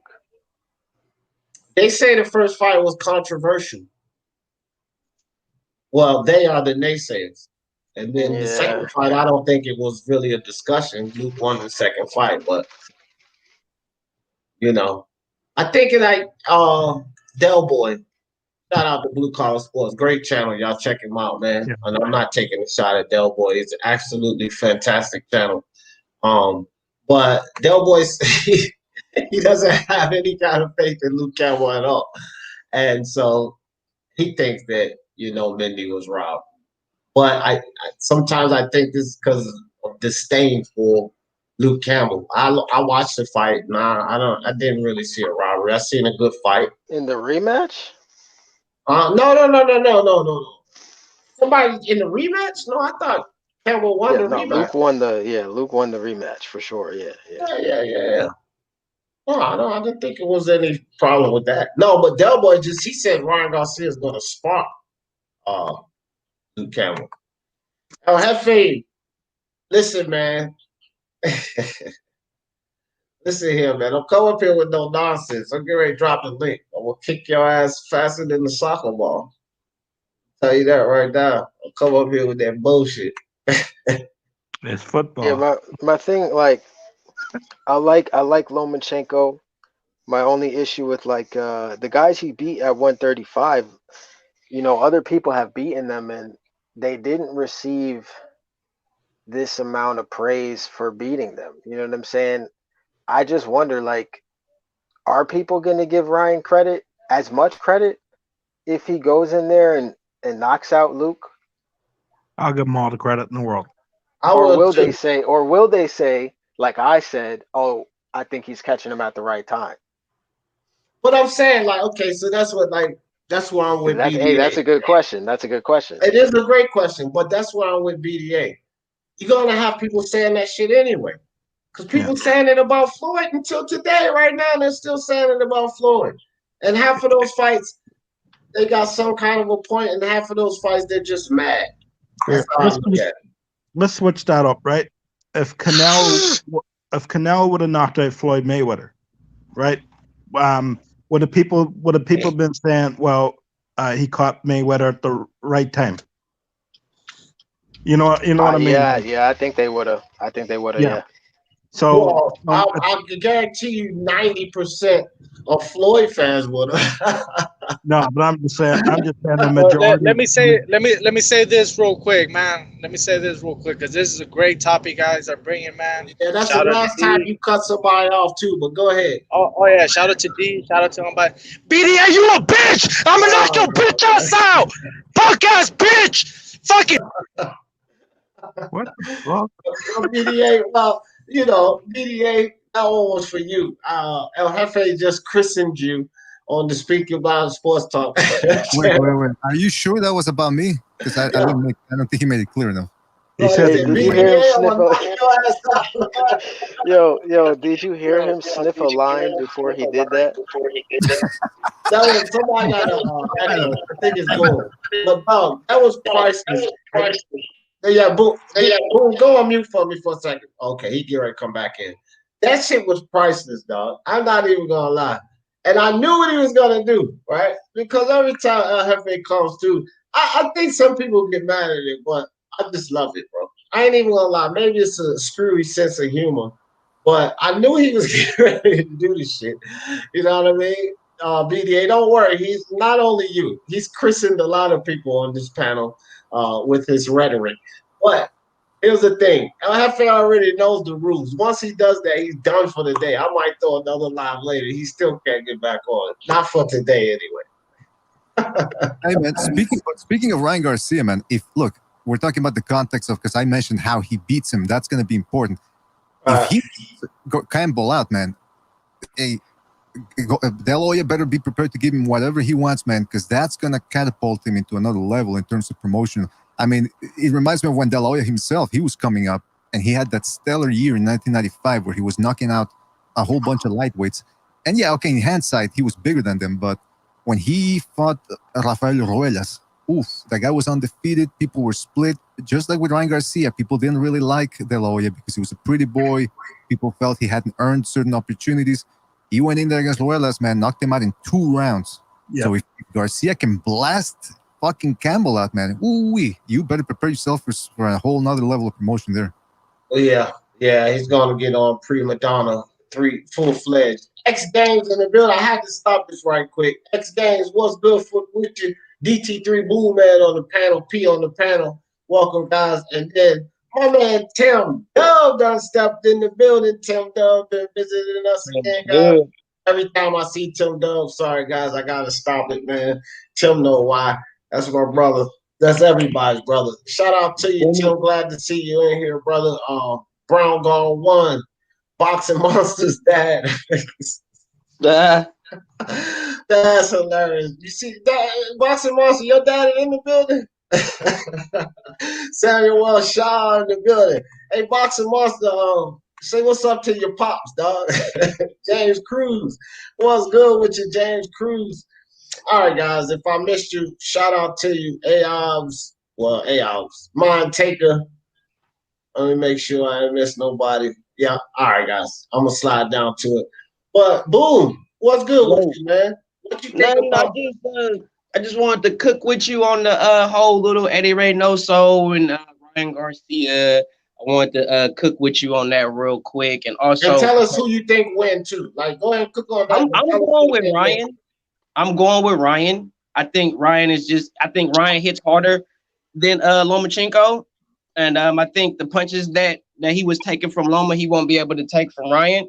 And then also, I get what people are saying about if Ryan washes Luke Campbell, but if you look at the Jorge Linares Luke Campbell fight, I mean, Jorge Linares, man, he was putting tips on Luke Campbell in the beginning. It took Luke Campbell a while to adjust to that fight to even make it look like it was a close fight in some instance. But I don't think Luke Campbell is really going to do too much with Ryan Garcia. I just think his quick twitch, his reflexes will be a little bit too much. I think the only thing I would give Luke Campbell would probably be his technicality from being an amateur. Other than that, I really don't see him. I mean, I think Luke Campbell could outbox Ryan, but I don't think Luke Campbell can outbrawl Ryan Garcia. And I just think that Ryan is just gonna walk Luke Campbell down and try to just catch him with that check left hook and throw quick short right hands down the middle. And I don't think Luke Campbell is gonna be able to take them short, hard, quick shots for a whole 12 rounds. I got Ryan in the stoppage in between the 8th and the 10th round. Yeah. All right. Pete Boxing in the building. What's good, Pete? Ryan Garcia. Ryan and Luke Campbell. Who you got winning? I got Ryan Garcia. How you see him winning? By decision or by knockout? I would say by knockout. You know, kind of. Yeah, I'm not surprised if he knocks him out early. I think Luke's been through wars and wars. But the topic is it like does he get credit for beating Luke Campbell? Is that what the topic is about? Well, the topic. I mean, we're just talking about this fight and everything it entails, and then I had a couple other topics on the book, but that came up. The credit. So, give us your thoughts on that. What do you think about that? I mean, he deserves all the credit because look at Lomachenko. He's getting loads of credit for this fight. You know what I mean? Right. And he gets credit for beating Linares. He gets credit for beating Luke Campbell. So I think it should be likewise for Garcia as well. You know what I mean? But to me, Luke Campbell was a great amateur, but in the pros, I think he's not all that. Like maybe he's in the wrong era. He just falls short all the time. Whenever he steps up, he just lets me down. I'm still a big fan of him, but he always lets me down, man, at the top level. Right. Well, see, that's the thing, and that's why I say this. What's so good about Lomachenko is that just because you succeed at the amateur level, that still has to transition to the pros. So, on an example of what Pete Boxing just said about Luke Campbell, he was a great amateur. He did really well in the amateur ranks, but it didn't translate to the pros so much. Well, Lomachenko translated to the pros, and people still want to hold it against him. When you can take what you learned there and bring it over, which if you're 396-1, even if it's farce at some level or not, if you're 396-1 or close to it, then man, you better be able to transition something over to the pros. And Lomachenko's done it pretty well. So I agree with you on that, P. Willie Williams said, man, I always show you love my dude. Oh, yeah, congratulations, newlywed Willie Williams. Enjoy your life. And just remember this, Willie. My granddaddy told me this long ago. Happy life. No, happy wife. Happy life. There you go. Happy wife, happy life. So you keep her happy and you'll be happy. Trust me. Well, ain't nothing like a woman scorned. You know what I mean? That's for sure. That is for sure. Okay. Yes, sir. You better keep her happy, Willie. I just want to say one thing before you go, quickly. Lomachenko, every single fight that he fights, he's always the favorite, and I just think, he's been cherry picking all his fights, Oh, my God. Okay, Pete. Hold on for a second. We ain't doing that today. This is Ryan. No. I don't look. I just talked about Lomachenko for 5.5 hours last night on BDA till I was doing this. Get ready to go to sleep. And they made me stay on the live. So I'm not talking about Lomachenko and Teofimo no more. No. And Teofimo's my boy. We ain't doing that. I know you don't think that Lomachenko's resume and his build-up is valid. I get it. because you and your brothers, and I'm not even going to say names. I'm just going to No, say let's not go you there. It's and me. your It's me. brothers. I told you yesterday. Talk to me, Whatever. bro. See, don't Talk get to me. offended by it. Well, Don't your talk to brothers me. don't think Forget so about neither, the fam. LGBC. Talk to me, brother. Right. Talk to I me. am. I'm just saying, I know that your affiliates agree with it because they've also said the same, son. But look, let's talk. Am I lying, though? Am I lying? Am I lying? No. Well, I don't agree. So I'm not saying you're a liar. We went through that yesterday. A lot of us Okay, don't okay. agree. Admit it. At least he was favored. All the fights, all the Yeah. 14 fights. Pete. We talking these two Now, guys. what if Luke Campbell beats Ryan Garcia? We're hyping up Ryan beating Luke, and like I said before, I got Ryan beating Luke. But what if, for whatever miraculous reason, Luke beats Ryan either Then via Ryan's back. KO? He's back, man. Ryan is like, what's that dude's name from the welterweight division? I'm forgetting. What's his name? He was beating all the prospects. Rashid, Clay Spanish Collard. dude.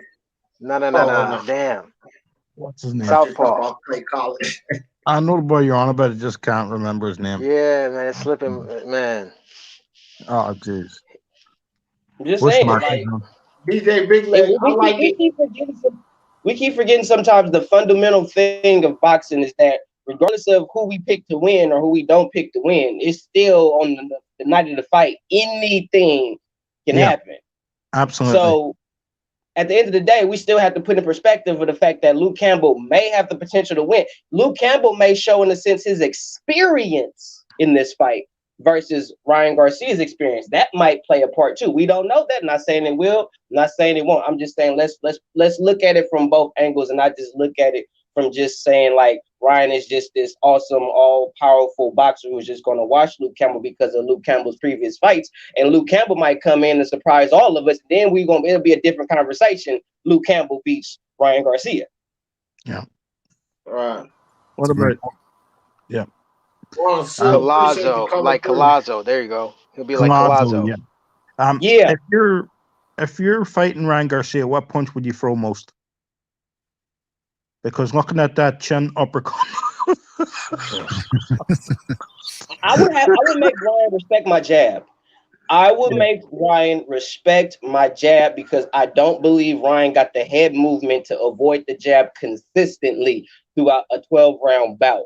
So I would frustrate him with the jab from different levels, not just constantly jabs to the head, jabs to the body, irritating him. And I will also go to Ryan's body because we haven't seen how Ryan reacts to getting hit to the body clean or often.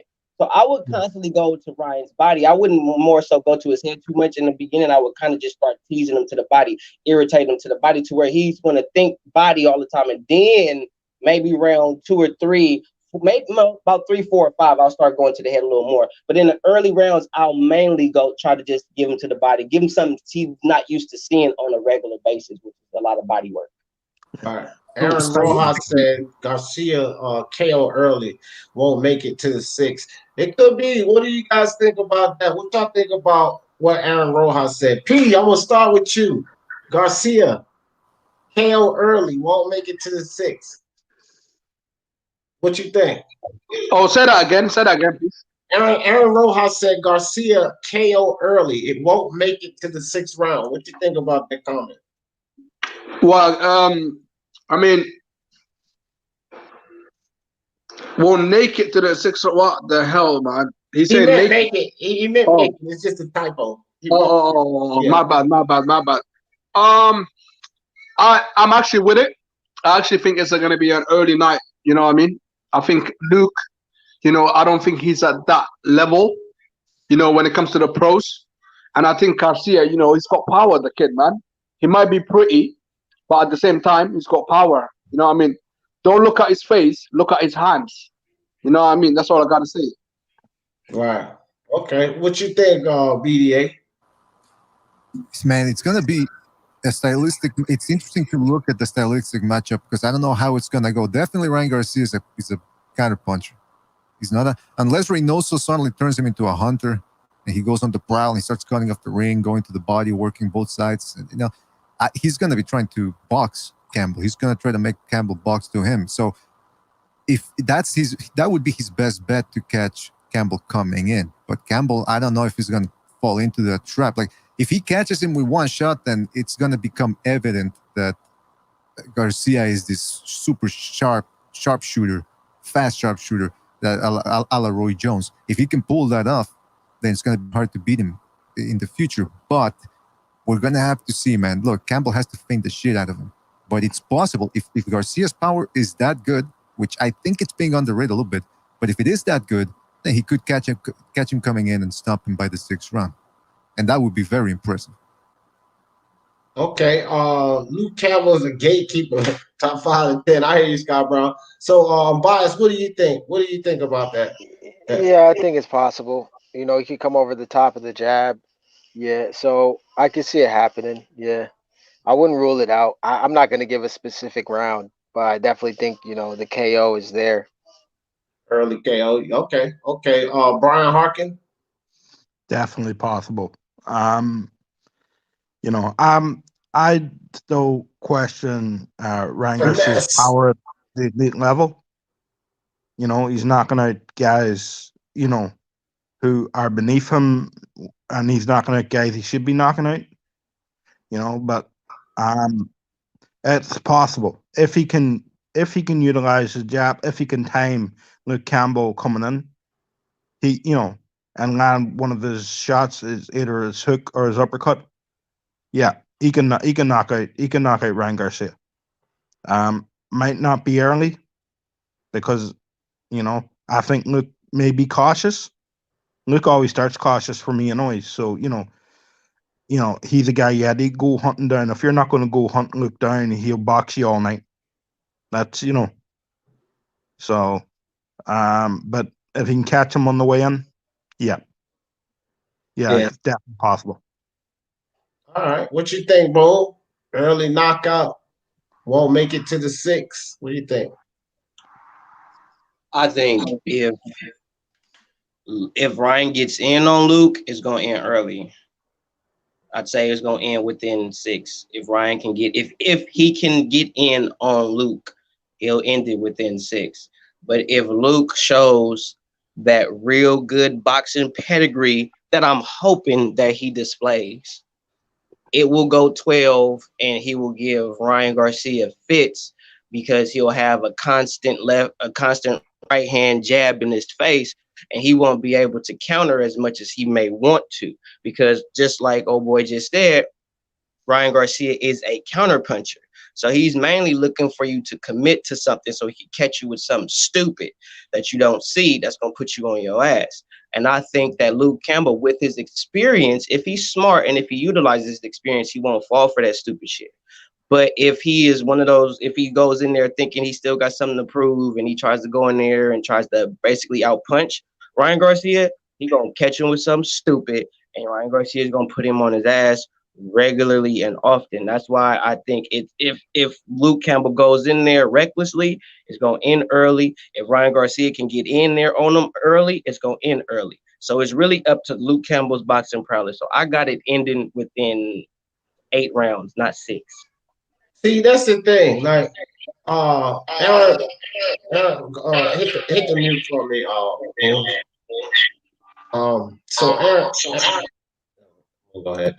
Aaron Rojas. Look, that's the thing. I think he could. I agree with pretty much everybody up here. I think he could end early. I hope it doesn't actually, though. I was thinking 8 round, and I think that it could end in like, 3, 4, something like that. Shit, maybe even 2 if Ryan catches him.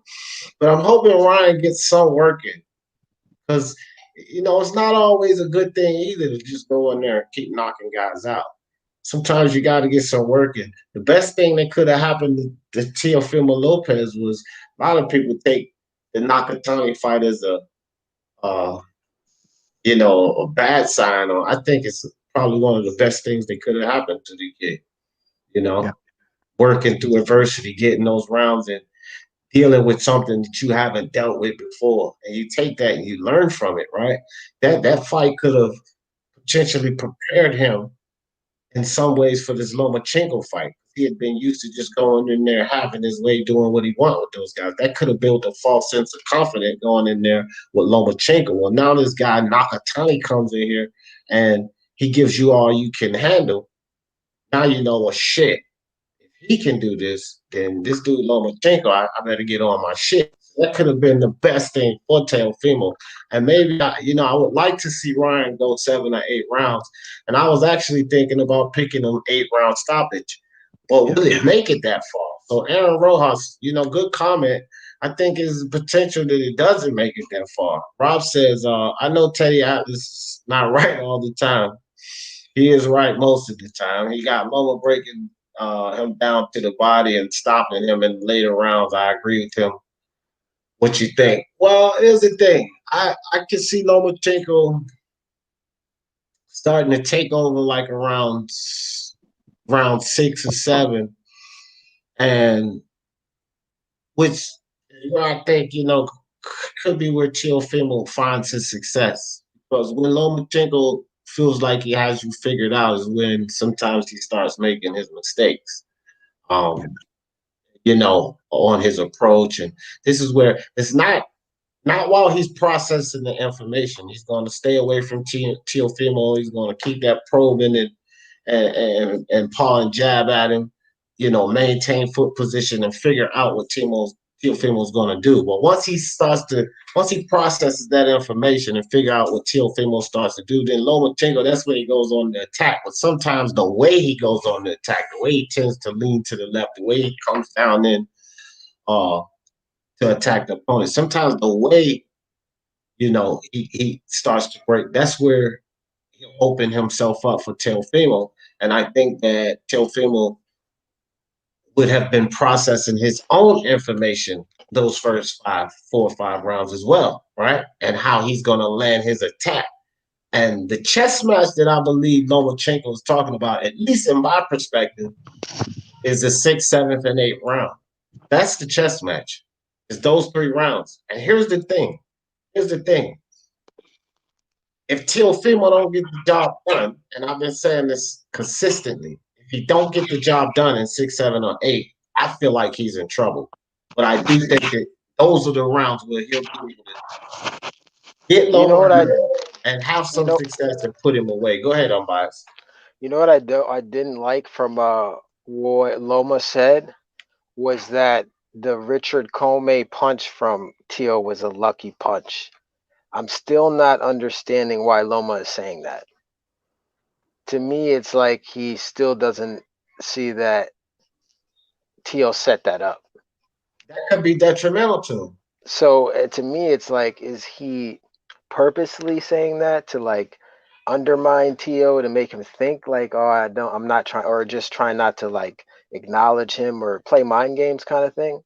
Or he legitimately is, just dismissing him? Because if he's doing that, then yeah, that's going to be a problem. Yeah, I mean, I don't, that's the thing with Lomachenko, man. I'm not even like on this dude as far as any mental lapses or anything like that. I think Lomachenko's mentally sound, and I would go with option B from what you was asking me, Unbiased. I would say it's option B, that he's doing some type of mental warfare. Because if Teofimo sees it, I just feel like if Teo see it, Loma see it. I think he's dismissing him because you would, but let's go ahead and break it down for us, Pete. It's because look, he's saying like, him and Comey, they were trading, and Teofimo Lopez happens to land first, so he doesn't think a lot of Teofimo Lopez. Lomachenko thinks he's more superior, a better boxer, and he thinks it's going to be an easy fight. He doesn't see the danger. He thinks he can avoid all the power punches. And he means it. He means it when he says the lucky punch. I really do. Yeah, well, that's not a good way to go into this fight. If he really, I don't know. I'm gonna say I don't think he's really thinking that. I think he's too intelligent to think that. Yeah. I agree. I think he's too intelligent, and he's been around boxing long enough to know that was not a lucky punch. If he's looked at it and he saw that Teofimo did set up that punch, then he knows that wasn't a lucky punch. He's too smart. He's too smart and intelligent not to. not to believe that. I think it's to get in the young man's head. That's what I think. All right. Ron Seals, I don't necessarily care what it is P Boxing said. He didn't say it here. And he don't say it here. Whatever you're accusing him of, whether it's true or whether it's not true, That's a hate. he doesn't do it here. It don't matter, P. I got it. People hate me, you know what I mean? P, I got this. It doesn't matter. Well, whoever, Brian, can you mute yourself, bro? You got a lot of background noise. But it don't matter, Ron Seal. If it doesn't happen here, so as long as it don't happen here, I don't give two shits, fam. Willie Williams, appreciate you, Willie, with the super chat. He said, "I will take that, D." Love and thanks to everyone. Yeah, appreciate it. Willie Williams, that come from my granddaddy, man. That won't mine. And him and my grandmother lived their vows out till death did them part. So I always like to listen to somebody who can actually make it, 35, 40 years of marriage until death actually do them part. He knew something right. So, but yeah, congratulations to you again, fam. Well, so Brian. Yep. What do you think? What do you think is the best route for Luke Campbell to take in this fight? Like how to mount up the rounds? Because again, I just have to believe he needs to mount up at least 9 rounds. What do you think you think he has an opportunity to drop Ryan Garcia? Because if he gets 1 or 2 knockdowns, I can see him winning on decision. I just don't know if he can knock him down. But what do you think is his best chance to win this fight? Luke Campbell versus Ryan Garcia. He has to, right? Luke does have to keep this guy on the end of his jab. He has to throw 1-2, mix up his attack to the body, to the head. Luke's a counter puncher too. So he has to time Ryan Garcia coming in and take slight moves, slight steps to his side. I think the uppercut when Ryan Garcia is coming in is a good punch.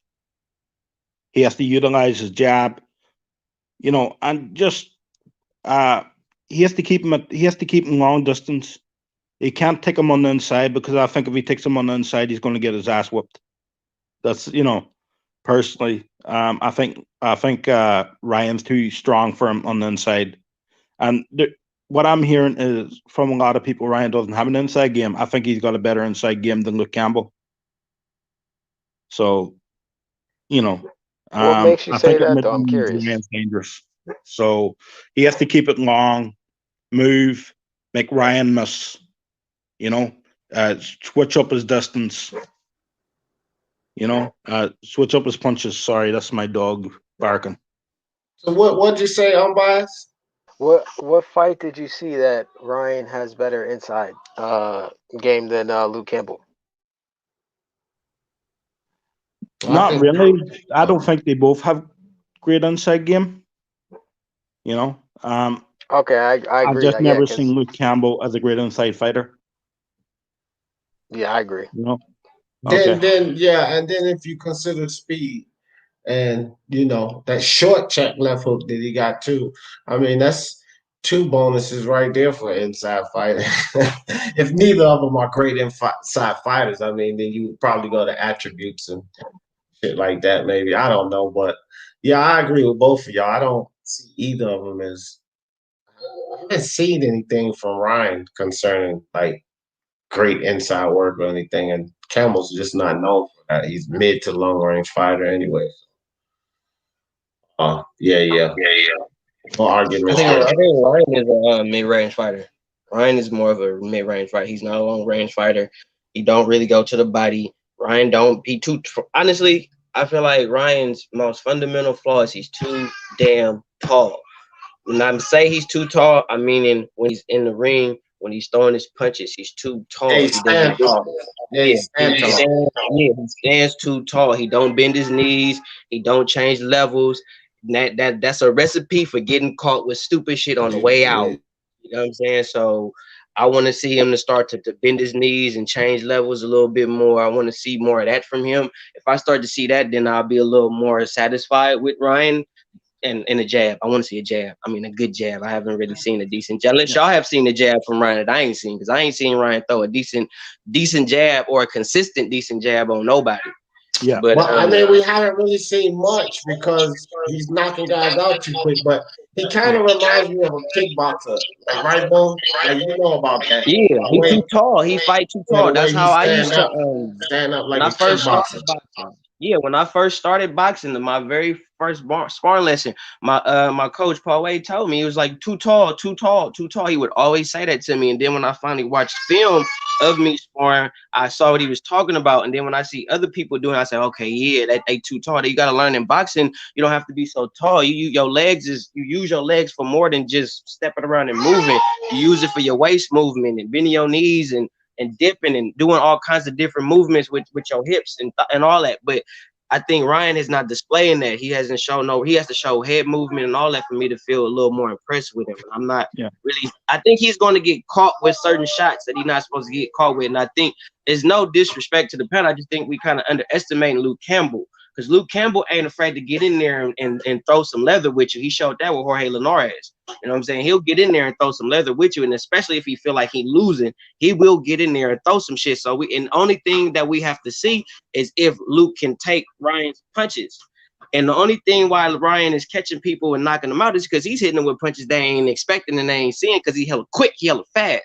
And what is Ryan going to do when he's in there with somebody with a decent ring IQ? Because you have to have a certain level of ring IQ to go 12 rounds with Lomachenko. I don't give a fuck.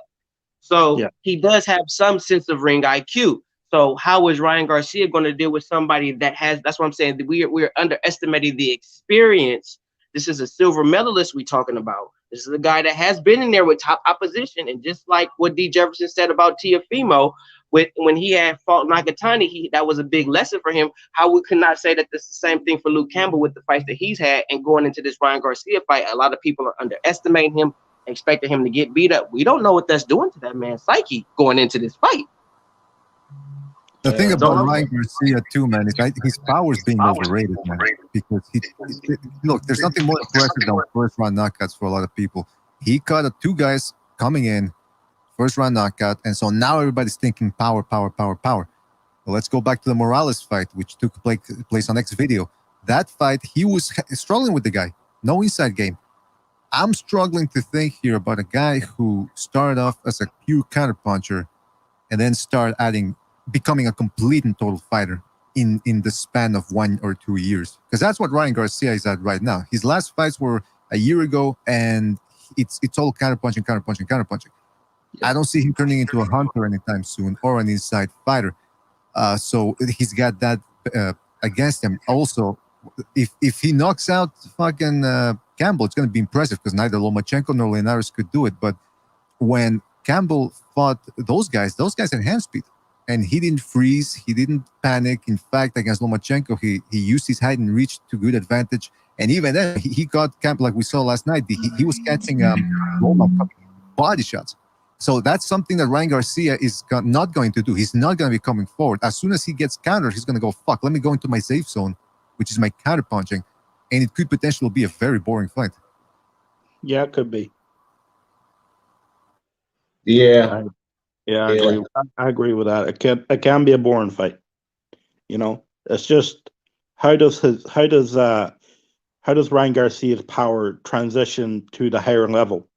Because Luke Campbell is, no matter what we think about him, is a higher level than anybody Ryan Garcia has ever fought by a long distance, by the level of competition he's been in the ring with.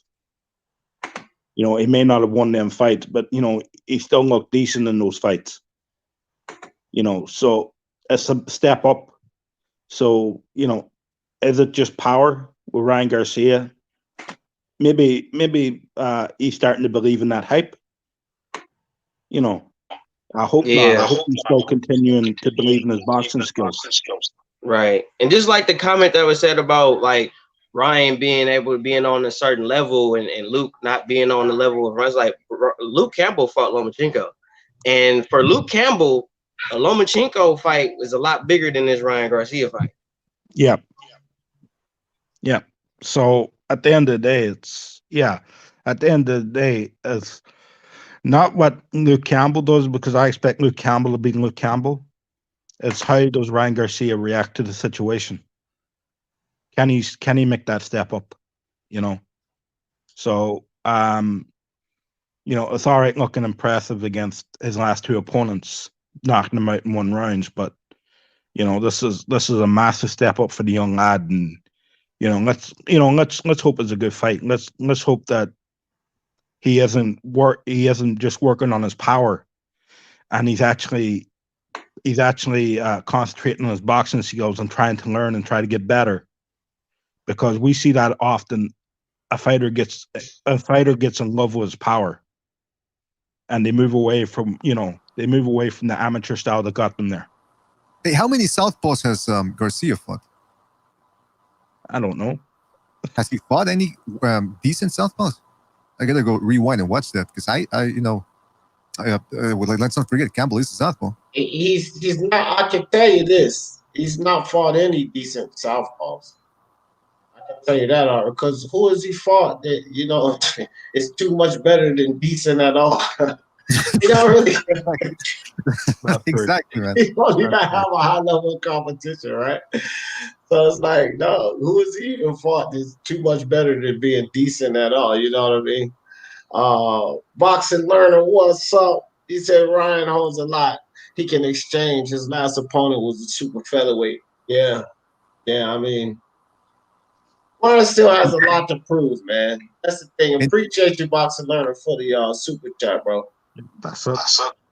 I mean, do we think what would have been better for Ryan if he would have fought Jorge Linares, which beat Luke Campbell, or Luke Campbell? I think Luke Campbell's a good opponent. Linares would be safer because he's a little bit more fragile. Yeah. I think Luke Campbell is a good opponent to test where he is right now. See if he's ready, because even if he loses and he puts up a good show, Luke Campbell's been in there with some world-class opposition. So, sometimes you just get beaten a day by someone who's just slightly better than you. Experience may hold out in this fight. But then again, he may land something in Luke Campbell and knock him out, and everybody will be going, well, this is the next big star in boxing. So it's an intriguing fight the way we can lay it down. But what happens in that ring, I think that will decide. I think it's more important for Ryan Garcia than it is for Luke Campbell at this stage. Right. Yeah. Yeah, man. Yeah. So here's something I wanted to talk about. Unless somebody else got something to say about Ryan Garcia and Luke Campbell. Murat Gusiev, I think I said his name right. He's ready to come up to heavyweight, and so is Maris Breedis, right? Well, be pretty interesting to see these two guys meet up at the heavyweight division. What y'all think about that? Breedis and Gusiev at the heavyweight division. Because they're both, Gusiev is already here. He had a fight scheduled against, what was that guy's name? Anyway, his opponent had to pull out because he didn't get his passport renewed, and he couldn't have it renewed in time, so he had to pull out. So now Breedis is going to have Gusiev's going to have a replacement. But Breedis is talking about coming to heavyweight. So to see these guys tango at heavyweight, what y'all think about that? Brian, what you think? Well, I'm still unsure about Usyk. Right. It's a different level. It's a different level of power up at heavyweight. So, I know more Gusiev than I would know Breidis. Gusiev is a good boxer. He's powerful. He's strong. He's got a good inside game. He's a decent mover as well. I don't think heavyweight is the right division for him. Tell you the truth, he's got a good chin, but that's it. Right. Real quick before y'all two answer that with Breedis and Gusiev, I'm biased. I guess this was his last question when he stepped out. If Ryan can sleep Luke Campbell, You think this will be the next star? I think that I just put it in the chat. I was like, no, but I think this would be a great step in that direction. Yeah. Right? That's what I said about that. What do you think about that, Pete? If he sleeps Luke, you think he'll be the next star, or how do you see that? Pete, you sleep? What you think, Brian? Oh, there he goes. There he goes. Yeah, say it again. I said, if Ryan sleeps Luke Campbell, do you think he'll be the next star? The next star in boxing? Possibly. I wouldn't say he will be the star, but he's on his way. I would say he's on his way. All right. I said, yeah, I think so. Well, what you think, Brian? Well, what's more impressive, Teofimo sleeping Lomachenko or Oh yeah, well that's no Ryan comparison. Garcia sleeping? Because Teofimo But sleeps Teo's already Lomachenko. ahead of Ryan, so Yeah, like, yeah, that's what I'm saying. If Teofimo sleeps Lomachenko, he's the next big star in boxing. Well, he's the next big star in boxing. Then shout out to P Boxing and Unbiased. Appreciate y'all coming through. What do you think, B-Day? If he sleeps Ryan Garcia, Luke Campbell, you think he's the next star? Well, I don't know how big a star he would become, but he would certainly make. Like a Golden Boy would certainly have to start paying more attention to his needs and his demands, because let's look at it this way: he's already making waves now. He hasn't beaten anybody. He's got a huge following on social media, which if he can somehow translate or continue to translate via the boxing world, he could become. Again, the Campbell win's not going to make him the next Mayweather, the next Pacquiao, or even Canelo, but you could certainly put him above some of these other guys who are as vanilla as they come when it comes to marketing and all that. If he sleeps Campbell, just imagine the marketing campaign that can be put behind that. Oh, he's the guy that stopped him cold. Lomachenko couldn't do it. Linares couldn't do it. Mendy couldn't do it. But this guy here, he's the truth. That's how they're going to try to build him up. And people love knockouts. Look at him now. He's knocked out 2 guys in a row, first round, and they're already talking about he's Mike Tyson. So just imagine if he knocks out a guy like Campbell in less than 6 rounds. Yeah, No, for sure. But I think Teofimo's ahead of him in that respect. So if Teofimo knocks out Vasily Lomachenko, I just think this guy's behind, and it being like, okay, that was impressive, but this, that put a lot of pressure. If Teofimo knocks out Lomachenko, that puts a lot of pressure on Ryan Garcia to perform. Right. Yeah, because just look at Linares. Not Linares, Lopez. How many fights he's had? He's taken on Lomachenko. Yeah. Ryan Garcia, how many fights does he have? And he's still just now going in there with Campbell. Yeah. Yeah, and let me say this. Let me rephrase that. When Teofimo knocked out Lomachenko, he's going to put pressure on all of them. Yeah, exactly. To perform like go in there and mash out Gamboa, Tank Davis to destroy little Leo Santa Cruz, and Ryan Garcia to have an excellent showing against Luke Campbell. Because if they don't, they're not even, to me, they're not, he's already ahead of them. All of the young guns. And I put him ahead of all of the young guns, even Dubois and Boots Ennis and Virgil, because he's doing more than all of them, flat out. And he's getting ready to fight Loma.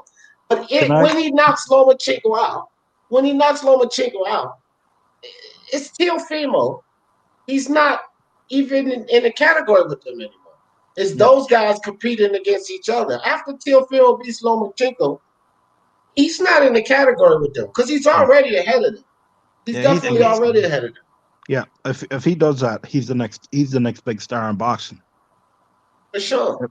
If he can do that, no matter what Ryan Garcia does, no matter what Tank Davis does, no matter what these other guys do, right? Now, can I throw another name in there? L-Dog, Filip Urkovic. No matter what these guys do, Teofimo Lopez is the next big star in boxing.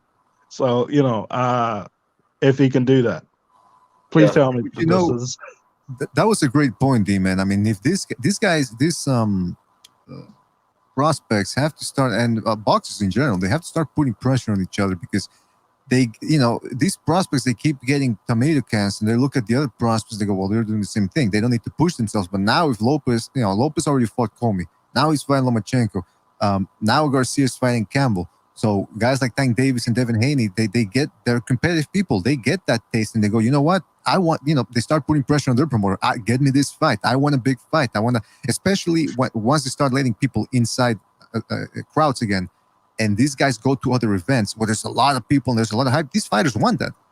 They want that crowd excitement. So they're going to start putting pressure on the promoters and taking better fights. You hope they want it. That's the thing. You hope they go in with that mindset. Well, I want to fight the best guys. I want to fight the best opponents. I want to take on the toughest challenges. You hope they want that there, and you hope that money. And I understand money is a big part of it, but as a fan, I don't give a shit about their purse. As a fan, I want to see all these guys fight the best opponents. Yeah, me too. Macro said, speaking my sports talk, Teofimo wins. Who would you like to see him? Well, here's the thing, Macro, and if he wins, honestly, I would like to see him beat up Tank Davis next. That's what I would. I mean, I'm being serious, guys, because listen, I want all of these guys with the mouth to be removed from their spot so that they can't talk anymore, right? And a lot of people got mad at me when I said I was glad Dillian White got knocked out by Povetkin. Just so that now, how much have we heard from Dillian White? See how peaceful it is, at least coming from Dillian White. So I want Demetrius Andre to get beaten, Gary Russell to get beaten. Tank Davis is because him and his fans are just as worse as each other. See, when these guys like that get beat, it silences some of that tomfoolery that we have to hear. So what I would like to see, since all of these Tank Davis fans think he's such this and that, I would like to see him beat the shit out of Tank Davis. But the reality is, when he beats Lomachenko, he's going up to challenge the winner of Jose Ramirez and Josh Taylor, right? Now, I think that he could very, very potentially get that fight. First and foremost, he could use the WBO exclusion to move right into that fight because that champion will have that belt as well. Second thing is, I don't think either one of those guys are afraid of him or feel like he's a problem. And they know that it will be big money fight. So I don't think any of those guys, especially Josh Taylor, because I think my kid look, I got to see how he performs in Lomachenko, but Josh Taylor's a different animal in a whole different weight class. And I ain't even going to lie, it would be hard for me to pick my boy in that fight. But I will say this. I think that that's what he'll do because his dad is, people say his dad's crazy. Just 3 fights ago, he said, I want Lomachenko. And they're like, man, that dude is nuts. Lomachenko will destroy your son. Now, 3 fights later, he's getting ready to fight Lomachenko, and everybody's not talking about he's nuts. There's a lot of people giving Teofimo the win, and even the ones that thought he had no chance believes he has a chance now. So I don't put it past Teofimo and Senior eyeballing the champion at 140. Here's something clear. Something that would have never been done before. You can count the 4-belt undisputed or not, but we fucking know that he'll have all the belts. He won't be in the books as 4-belt undisputed, but he beat Lomachenko. Lomachenko didn't lose that belt. He gave it up for the franchise championship, and he'll be the Ring Magazine champion. And then to go up to 140 and capture those titles, he should right up to number 1 pound for pound on my list, and I won't debate anybody on that, right? So, I mean, I'd like to see him fight Devin Haney or Tank Davis maybe, but the reality is, man, bro, he'll go to 140. Peace to the panel. What's up, Myron? What's good with you? I mean, everything's good at the same time, champ. You know what I'm saying?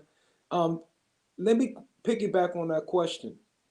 I think Teofimo Lopez, peace to BDA. Who's the other cat? That's BDA, Brian Harkin. Oh, peace. Brian Harkin and BDA. Peace, fellas. Yo, I think Tank is 2 fighters. If Ryan Garcia dispatches and beats Luke Campbell, since that was the last fighter that Lomachenko faced before this fight versus Tio, I think that would be a mega fight because they would build that up quite a bit. And since Lomachenko has already said in his mouth, from out his words, he think Luke Campbell was his toughest opponent, which kind of could be, was his toughest opponent. That's kind of if Ryan Garcia beats him, and if Lomachenko felt that was his toughest opponent thus far, if Ryan Garcia, apologize, go and beat him, then Ryan Garcia automatically catapults to be a better fighter than Luke Campbell. And Ryan Garcia versus Teofimo Lopez would be a fire fight, especially around the Spanish-speaking world.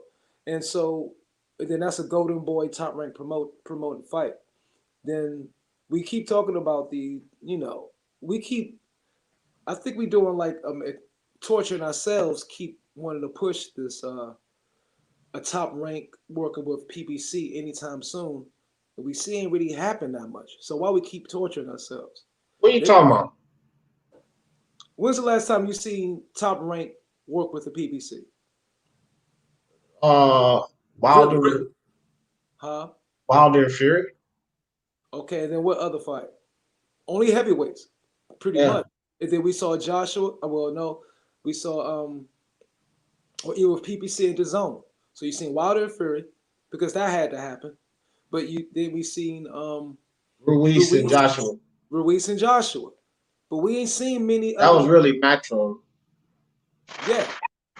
So we ain't really seen much of that. But I see it's more so the fight between Lopez and Garcia can happen a lot sooner and quicker than a fight between Lopez and Tank Davis. And I'm not saying we fans, we shouldn't demand it, but I think that fight will come soon. And I do think I didn't demand that. Mangrover asked me what would I like to see. No, I said I would like to see him beat the shit out of Tank. I know it's not gonna happen. I know Floyd and them ain't gonna put Tank in that kind of danger. It ain't even really about a crossover situation with PBC. Floyd and Ellerby not willing to put Tank in no kind of danger. They would never Let me finish. I ain't say you, I said we.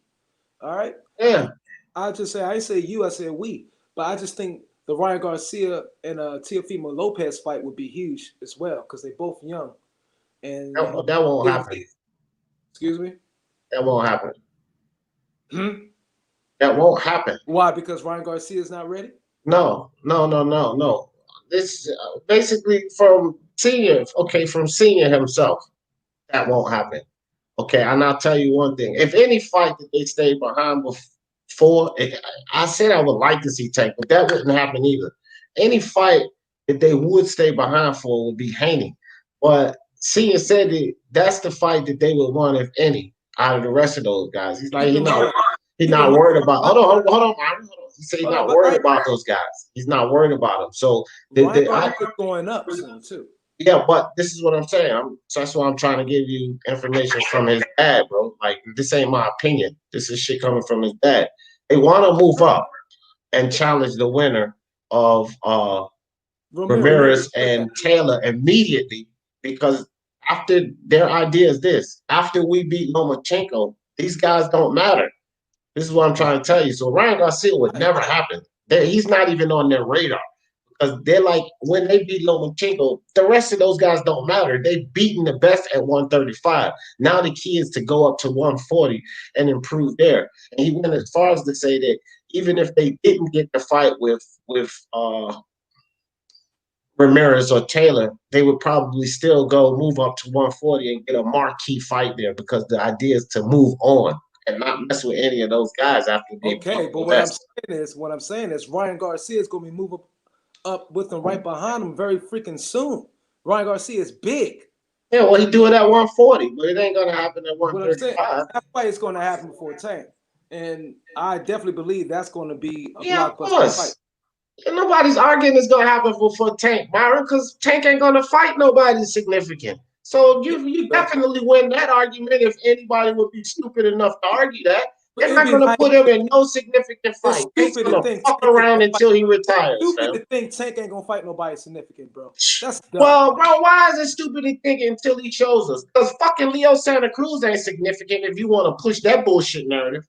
He a 3-time champion. No, it's not significant because he's moving up and weight to see Tank.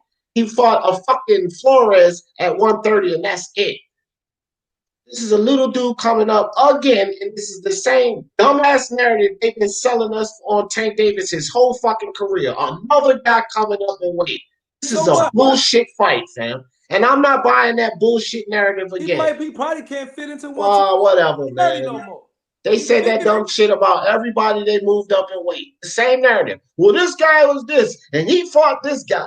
And this is what makes him valid, even though he's a littler guy moving up in weight. They sold us this story. And if you want to buy that, I'm just telling you, they already sold that book. And if you want to continue to buy that book, you keep buying that book, Myron. I'm not buying that fucking book no more. It's a fight game to build freaking anticipation. Whatever, dog. I'm not buying that book. That's what the game I'm not buying it. Well, check this out, Myron. I ain't buying it, and I can guarantee you, nobody in the Speak Your Mind Sports, that you're alone. You're a man on the island with this bullshit, unless it's El Jefe or P Boxing. Unless it's El Jefe or P Boxing, ain't nobody buying this Tank story no more. Nobody's buying it, fam. So you don't think Tank is highly gifted and talented? And what the fuck that got to do with the story we talking about? I've always said Tank has potential and talent. That don't have nothing to do with the story. The story is Ellerby and Floyd ain't putting him in a fucking significant fight, and they have sold the big guy coming up. Not yet. It's talented enough. They've sold it all his career. Leo Santa Cruz is not the first time they sold us this story about Tank Davis. That story used to have me fooled, but I'm not fooled with that bullshit anymore. Okay? Because it's 2020 and they still trying to pawn that story off to the fans. Like, this is really valid. He's fighting a 3-time champ. A littler guy, a smaller guy. Rigondal was a very valid fighter, but people talk shit about Lomachenko for Rigondal because he was moving up. I'm not buying that story anymore with Tank Davis. Why isn't Tank Davis fighting fucking Devin Haney right now? Or the Ryan Garcia you're talking about? Why isn't he fighting Javier Fortuna? Why didn't Lomachenko fight Ryan Garcia? Because Lomachenko's fighting Teofimo, a fucking champion. And fighting Ryan Garcia wouldn't mean a fucking thing at this point. That's why. Was Krola a champion? Man, look. You cannot ask all successive questions, bro. You asking successive questions that don't really have shit to do with the fact Tank Davis ain't doing a fucking thing. What's your point? Tank Davis ain't doing shit. Listen, what is your point? But it was for a belt, Myron. What are you talking about? It was for a vacant title fight. It was for a vacant title fight. Why wouldn't he take that? Shit, vacant. Okay, well, it's still a title, Myron. You talking senseless now? Just to prove for Tank? You just why wouldn't he? A Tank rampage. Why would he fight? Why the fuck would Lomachenko fight a Ryan Garcia when he has the chance to fight for a vacant title against Luke Campbell? Who the fuck would do that? Why? He doesn't have anything to prove. He only has to collect and achieve. So fighting a Ryan Garcia, which you know fucking well, Oscar would have never put him in there with a fucking Lomachenko. What are you talking about? It's a business. No. Well, then if it's a business, then think about it. They didn't even want to put. Hold up. If it's a business, then you think about it, because you talking crazy right now. No, Oscar and them. I'm gonna break it down. Oscar and them didn't even want to put him in here with Luke Campbell. It was Ryan Garcia that pushed the Luke Campbell out. They wanted to stick him in WBO route with Tahoe. They didn't even want to put him in there with Luke Campbell. Now you talking some Lomachenko bullshit? Get the fuck out of here. They would have never considered that fight, fam. Ever. You're crazy. Myron, you talking reckless now. But I got facts to prove everything I just told you. Reynoso and Oscar De La Hoya did not want to put him in there with Luke Campbell. But Ryan Garcia said, fuck this. Y'all not going to hold me back, blah, blah, blah, and all of the whining he did. So they sent him that route. But they had the option for him to get a belt either way, right? To go the WBO route, to go that route, or to go the WBC route. Ryan decided to go the hard way. So my whole thing is, if their process was like, no, this kid is not ready for fucking Luke Campbell, what makes you think they would have let him anywhere close to Lomachenko? That does not make sense at all, fam. at all. And there's no way you can pawn this story off. Like, that's the type of bullshit they trying to do for Tank. Pawn these fucking bullshit stories off. That shit makes no sense. Call out Tank and take in the same position as Ryan Garcia, though. Look, Tank ain't doing a fucking thing, Aaron. No, ain't no Tank ain't doing shit, man. Why you still advocating for him is beyond me. The dude ain't doing shit. Putting out the facts. Lomachenko calls out Tank, but he don't call out Ryan Garcia. The same age, they both come. Both of the promoters come up under Bob Arum. The same damn game. What you talking about? No. Tank Davis. Okay, well, don't try to come in here and not let me retort to that bullshit you talking right now. Tank Davis has been running his goddamn mouth about Lomachenko for the past 3 years, how he can beat him, do all of that, and you know he fucking have. But Floyd and them ain't put him nowhere fucking close to him. So Lomachenko said, okay, you little shit. You think you can do it? Come do it. So he had every reason to call out Tank. Once again, Golden Boy would have let this fucker nowhere near Loma. So there's no point. No point in him to talk about Ryan. No point in him to go after Ryan. Nothing. There was no point that Tank has been fictitiously going after Loma for all this time. That little motherfucker knew Floyd and no one gonna put him in the ring with him. They didn't want to put him in the ring with Tevin fucking Father. Let me say one thing. Say something, guys. Let's move to the next subject. Here, can I just say something? Tank Davis is one of the best bantamweight resumes in boxing right now. Hey, don't rob my line. Don't rob my line.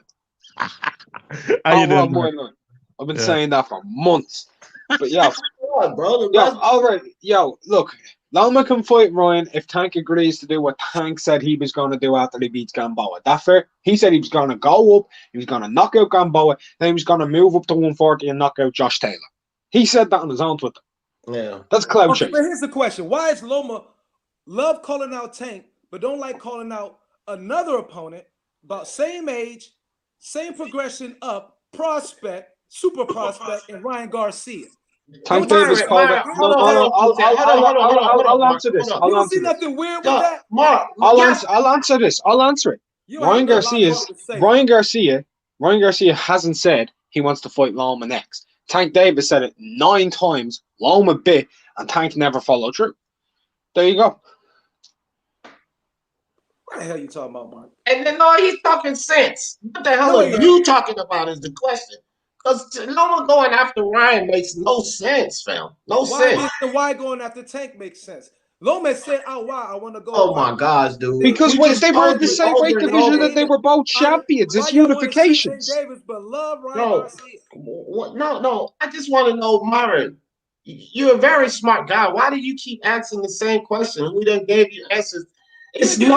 We give no logical answer to my question. What's not logical about Tank running his mouth for 3 years, and that's why Loma said, "Okay, come fight." What's not logical about that? What the fuck is not logical about that? Tank been running his mouth for 3 years, and now Loma said, "Okay, let's fight." What's unlogical about that? Show me the 9 times Tank said he wanted. Oh, come on, bro. Now, no, we're not discussing this no more because you're not being honest. Because you know how much. Not being honest. Because, bro, we don't have to show you shit, nigga. All you gotta do is go on fucking Instagram and listen to Tank fucking yell out for the last 3 years. That's all you gotta do. Don't nobody gotta show you shit. Real fast? Can I ask a real question real fast? D and Myron, I've got a question for the two of you, right? I'm sure I'll get the same answer. Do you as boxing fans like to see unifications? Everybody likes to see that rhetorical. Okay. So when Loma was champion at 130 and Tank was champion at 130, and Loma was calling out another champion, isn't that what champions are supposed to do? Yeah. There we go. And what's your point? Yeah, all right. Hell to the shit, man. Tank Davis fucking worthless ass. Tank Davis worthless as a penny with a hole in it. Tank Lomachenko is currently in a unification title fight. Floyd Mayweather, we all know Tank was in the same process pretty much as Ryan Garcia, pretty much. And Floyd Mayweather was able to get a fast track for him to get a belt faster than Oscar De La Hoya was to do it for Ryan Garcia. That's the answer to your goddamn question, Mark.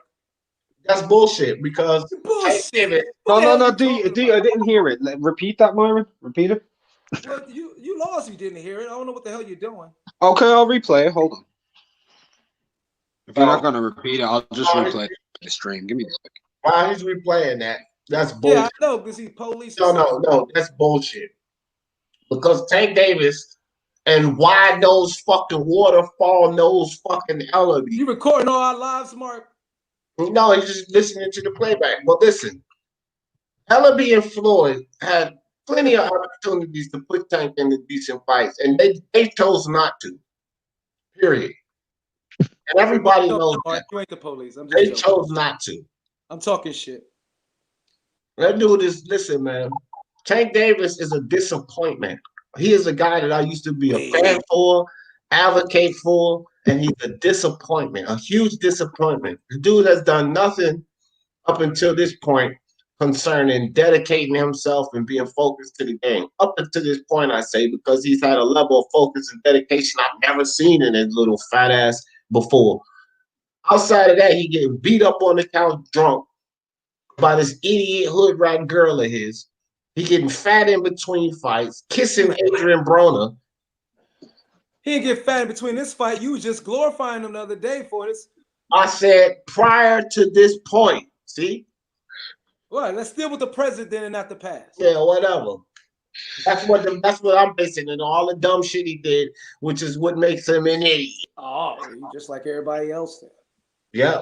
Well, call it what call. I call it how I see it. But right now, Tank Davis, Floyd Mayweather, and Wide Nose Ellaby, you idiots. All three of them. How about Mark, that? play it back, Mark. Play it back what I said. No, I just listened to it. You said that they were in the same stages, but Tank fought Pedraza, and Pedraza is a very good fighter. Ryan ain't fought anyone like that yet. Yeah, Loma fought him too. Loma did fight him too. What's the same opponents that Loma and Tank have fought? No. Hold on. Go ahead, Mark. Finish what you were saying. Okay, yeah, that was a question to Mark, though. I know, but let him finish the first question. Go ahead, Mark. Finish your statement. Yeah, they fought. That's cool. Whatever. They both fought the same guy. So why is it so hard for Tank to fight him? But anyway, just you said they were in the same stages of career. One's a two-time world champion. You said, what was it that you said? Oh yeah, they were prospective. Why aren't you giving the benefit of a doubt? You didn't say everything. No, let me. Yeah, let him talk. Read completely what I said. Hold on, bro. You gotta let him talk. We don't even do all the cutting off shit now. Come on, dog. But he didn't read everything I said. Okay, it don't matter. You can't keep cutting him off, dog. Oh. All right, what you said, I'll give it kind of like I can't quote every single word exact, but I'll give the reenactment as best I can. Is that fair? No. That's not fair? Let me restate what I said. I said, okay, since you're playing that game. Okay, this is what I said. I said Tank and Ryan were pretty much in the same process. Prospects in the same process, the same stage. The thing is, Floyd Mayweather was able to fast-track Tank quickly, faster to a belt that Oscar De La Hoya was. To being a world champion, right? There you go. But they pretty much was at the same stage, the same age, and in the same process. Loma knowing this still choose, of course, he is supposed to go after a belt. That's a point there. But he knows that Tank and Ryan Garcia, they both was in the stage and process. They both was there. It's just Floyd got more cars than De La Hoya right now. Well, there's another guy out there, right? And he was well tracked to a belt in 15 fights, right? He's fighting this weekend. His name is Teofimo Lopez. And Loma's fighting him because Teofimo called his name. So Loma got in there. He's now fighting Teofimo this Saturday for all of us to watch. Great topical thing. Tank calls his name. Tank's same process as Teofimo Lopez and Ryan Garcia at the same stages. But yeah, Ryan didn't call his name. Tank did. Loma bit back. Tank didn't do it. And Mark, it's the same situation. So one guy has the nuts. One guy's not calling his name. The other dude in between the two. Okay, and Mark, now answer this question. How many fights besides the one at heavyweight have we seen between PBC and top-ranked fighters? How many do we see? How many have we seen the last 2-3 years, bro? Between top PBC and top PBC now. Okay. No, just say PBC and top rank. Okay, give me a second here. What is that? Myron, I want to know because it adds to the freaking argument that they weren't crossing the street. They different networks. Come on, man, stop playing foolish. We've been talking this crap the last 2 years. Now you choose now to forget it. Damn. no. So why call the name? This is tomfoolery at its finest. How is it tomfoolery? We've been. I'm gonna tell you why it's talking about tomfoolery at crossing its the street finest. and all this. I'm gonna tell you. So you're allowed to call names, but you're not. Okay. No one called names. Well, I didn't call him no name. No. I'm not talking about you two. I'm talking about Tank can call Loma's name because he's on the other side of the street. If Loma bites back, Loma should call out Ryan Garcia when Ryan Garcia doesn't call out his name, right? That's what should happen, right? That's the situation. Let me explain how it's tomfoolery. No, I'm saying why do. Yeah. Let me explain how it's tomfoolery. Because you, Myron, you are defending at any level Tank Davis. That's where it's tomfoolery. So so it's against the law to defend Tank Davis. It's No. the code. No, tomfoolery. You said any level just I said it's tomfoolery. I said it's tomfoolery. I didn't say it's against no laws or nothing. I expect Tank Davis fanboys and idiots out, BBC idiots, to defend Tank Davis. The reason I'm saying it's tomfoolery with you, because you know better.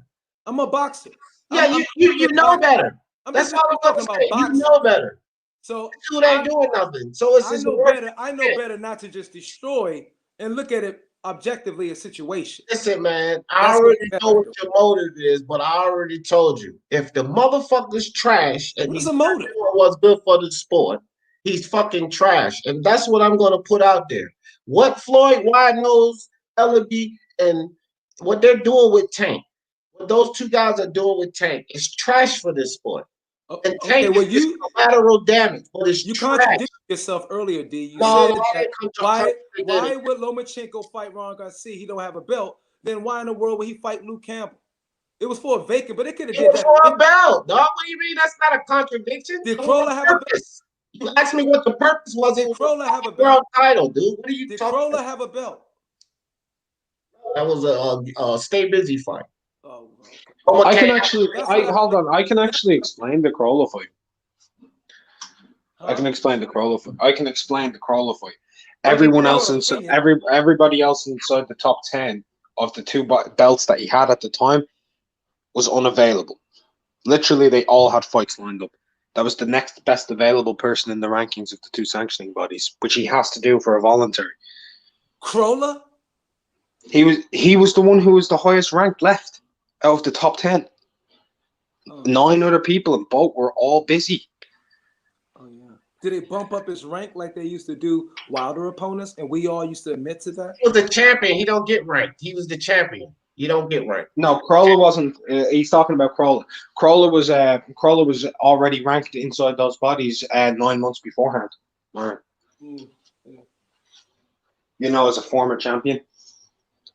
Malarkey. So why didn't Tank fight Tevin Farmer? Huh? Why did not Gervonta Tank Davis fight Tevin Farmer? Now, this is the tomfoolery that you try to throw on me that I'm throwing back in your damn face. Who did Tevin Farmer fight for? DAZN. Yes! Okay, so now we're going to play dumb, deaf, and blind now. Okay, but why didn't he fight him? Why didn't he fight him? What is it we've been talking about the last 2 years that's been destroying the sport? Mark, you can answer that question. Oh, so that's more Floyd foolery then.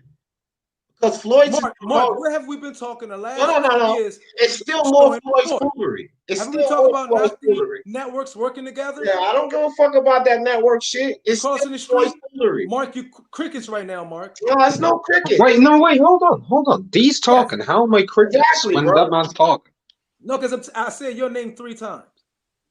Yeah, I'm supposed to just talk over him. Go ahead, Mark. You got it. Oh my lord.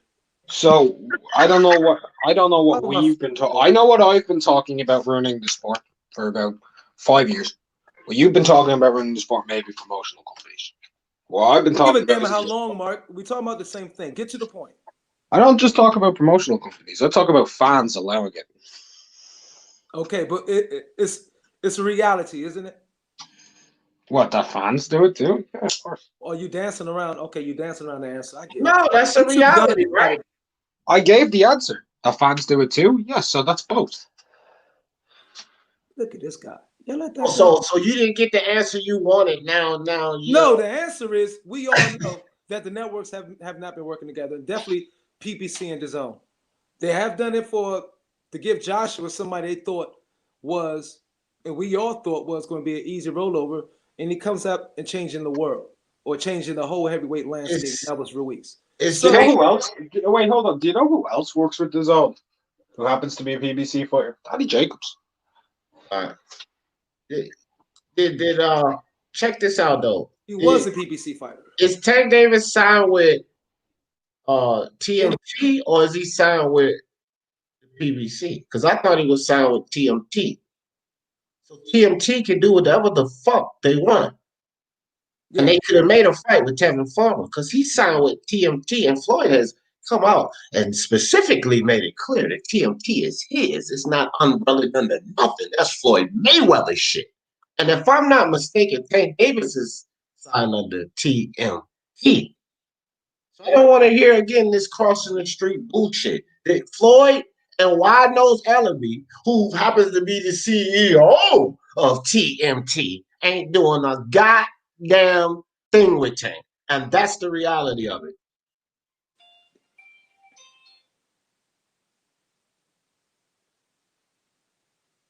That's it, cut and dry, bro. That dude need to do something. Pedraza is the highlight of his career. And every time somebody want to try to discredit Loma somehow, they run to fucking Pedraza, which is the highlight of Tank's career. The highlight is Jose Pedraza. It's a damn shame Teofimo was ahead of Tank Davis in only 15 fights.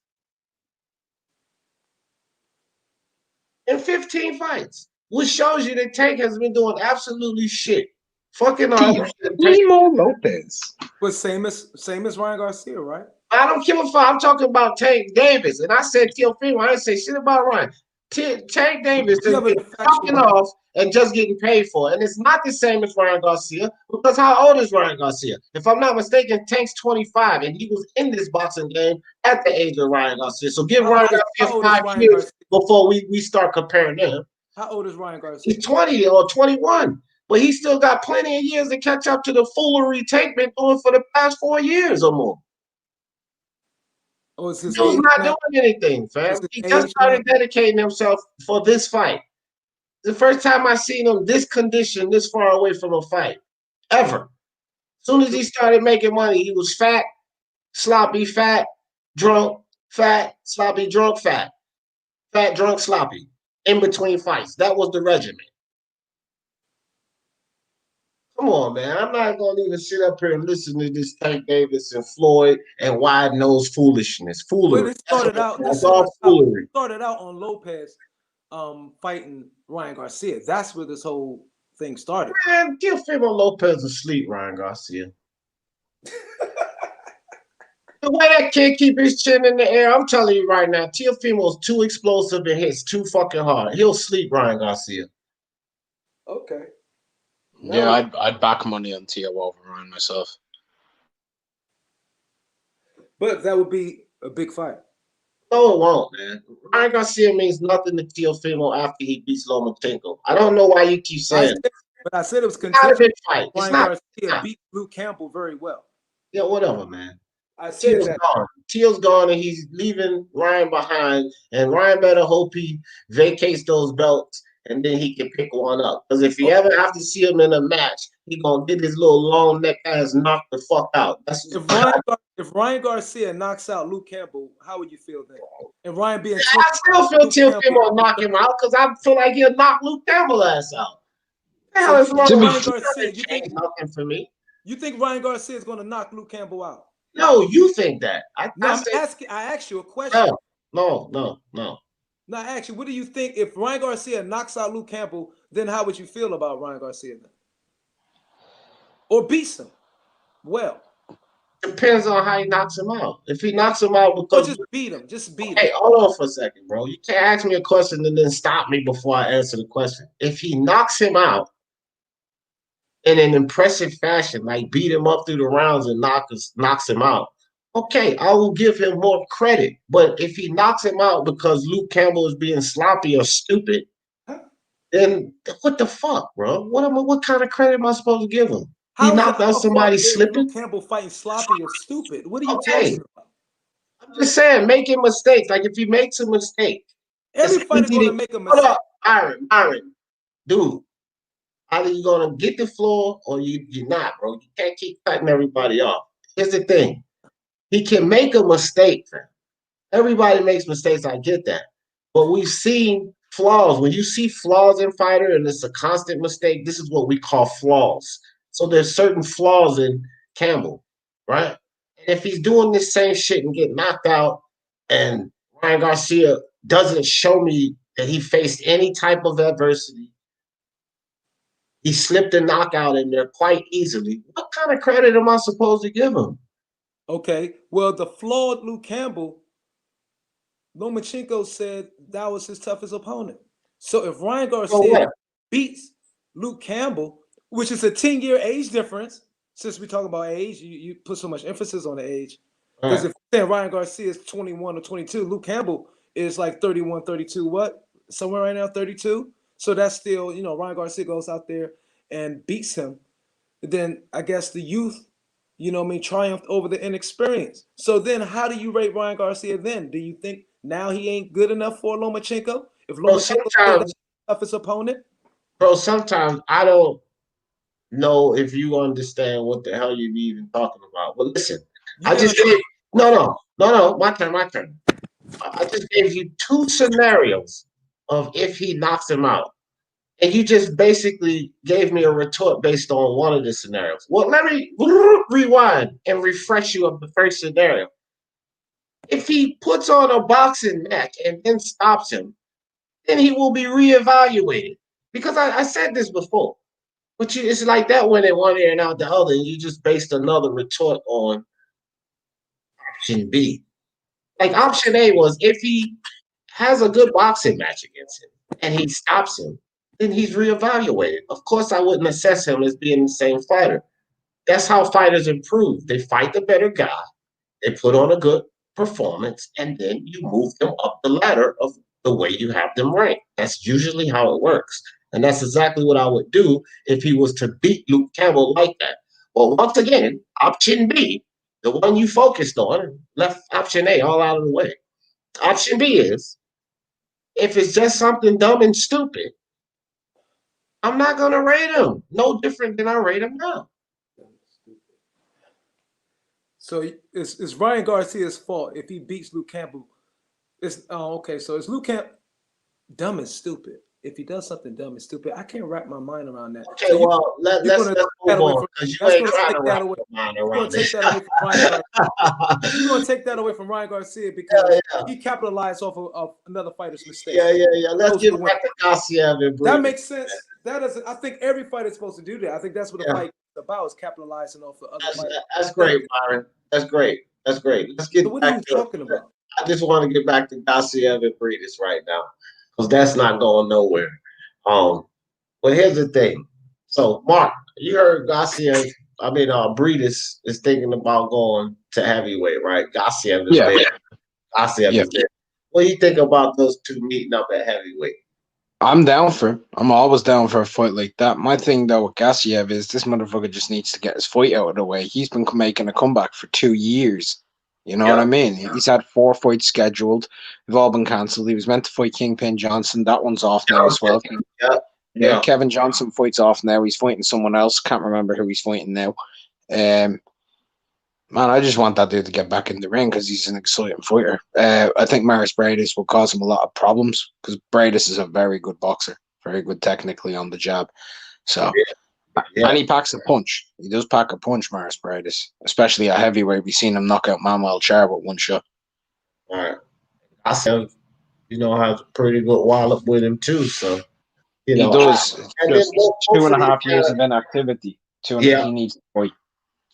Yeah. And that's why I think they kind of evens it out because they both, you know what I mean, he's been inactive and Bradis is moving up. You know what I mean? I think that's not evens it out. Bradis, I still say have the edge because he's a good boxer too. His timing and everything will be there. But that helps. That helps Gusiev. Let's say that Bradis is moving up. You know what I mean? Yeah. Yeah. So I don't know, Brian. What do you think about that? Did I ask you that already, Brian? Brian, sleep. Now wake up.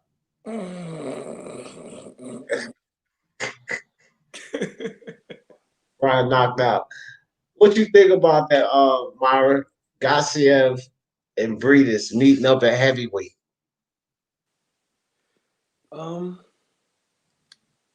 If it brings better fights, first of all, I like Bradis a lot, and I think the fight he had with Usyk was hella close. Fire. It was a very, very close fight. A lot of people was going. I mean, pick Bradis actually slimly, but Usyk, another Anatoly protege, pulled it out. But that was a hell of a fight. I remember watching that years back. I think Gusiev, another good fighter, real beast. But I don't think they're going to contend with the big boys in heavyweight. I think if they do bring him up, might as well because it's not much going on in their division, and yeah, we need new, fill-in fights between the big fights. Bro, what if Alexander Usyk, right, and Vasyl Lomachenko go 4-belt undisputed, a weight above basically where they should be fighting at? Because Usyk stepping it up to heavyweight. That's pretty much a class above him. Loma's already 135. That's a class above him. And he goes 4-belt undisputed. And then Usyk goes 4-belt undisputed. Let's say that not Tyson, Anthony Joshua beat my guy Fury. All right, he got all the straps. He fights Usyk for all 4 belts, and Usyk beats him. So now you're talking about these motherfuckers. I'll say this right now. I don't think Usyk will be able to do it. Hold on. What'd you say, Mark? Well, D is saying if he does it. Not think he can. If he does it. If that happens, first of all, Anatoly will definitely go into the Hall of Fame. There's a good chance he's already as a trainer, by the way. I want to say that because Usyk's a 4-belt cruiserweight champ, undisputed. Loma could go undisputed soon. But if you take a look, like if Usyk were to go up to heavyweight and become undisputed, he'd be the first 4-belt 2-weight undisputed champion in history. Yeah. Question: who else does Anatoly train besides Usyk and Lomachenko that we know about? Well, he trained Postol coming through from a lot of Postol's career. He trained Derevianchenko for quite a lot of it, all throughout the amateurs as well. He molded Vojtik before letting Vojtik move over into America fully. Okay. He's got to be just like in that scenario, and it's just a hypothetical, but in that scenario, he definitely goes in the Hall of Fame. He was trained just off of those. I mean, Mark just shared light on us, the other people he's trained, but just off of that alone, he would have 2 fighters that went 4-belt undisputed in 3 divisions. Yeah, that might be enough to get him in. Mike. If Usyk went undisputed at heavyweight, he'd be the first. He'd be the very first fighter ever you need at least to be a 2-way 4-belt undisputed champion. And then that's crazy. He's in. That's it, bro. And both those fighters are probably going to the Hall. Oh, for sure. Well, Loma's going to go anyway. Even if he loses the Teofimo, he's going to go. Yeah, they will put him in there. But if Usyk were to go, if Usyk were to go and be fucking AJ and be a 4-belt undisputed at heavyweight, fam, that's it. That's game over. He's in the hole. Yeah, almost good. He's in the Hall of Fame. Teofimo thought- just gonna send him packing this weekend. Like, you know, you had a good run. Let me get that torch up off you, because that's what it is. A passing of the torch. Loma goes, all right, you deserve this, young buck. Teofimo, give me that torch, bitch. Give me that torch. Oh shit, man. Yeah, it's a passing of the torch this weekend. Everybody prepare. Jack Collins, prepare. Passing of the torch.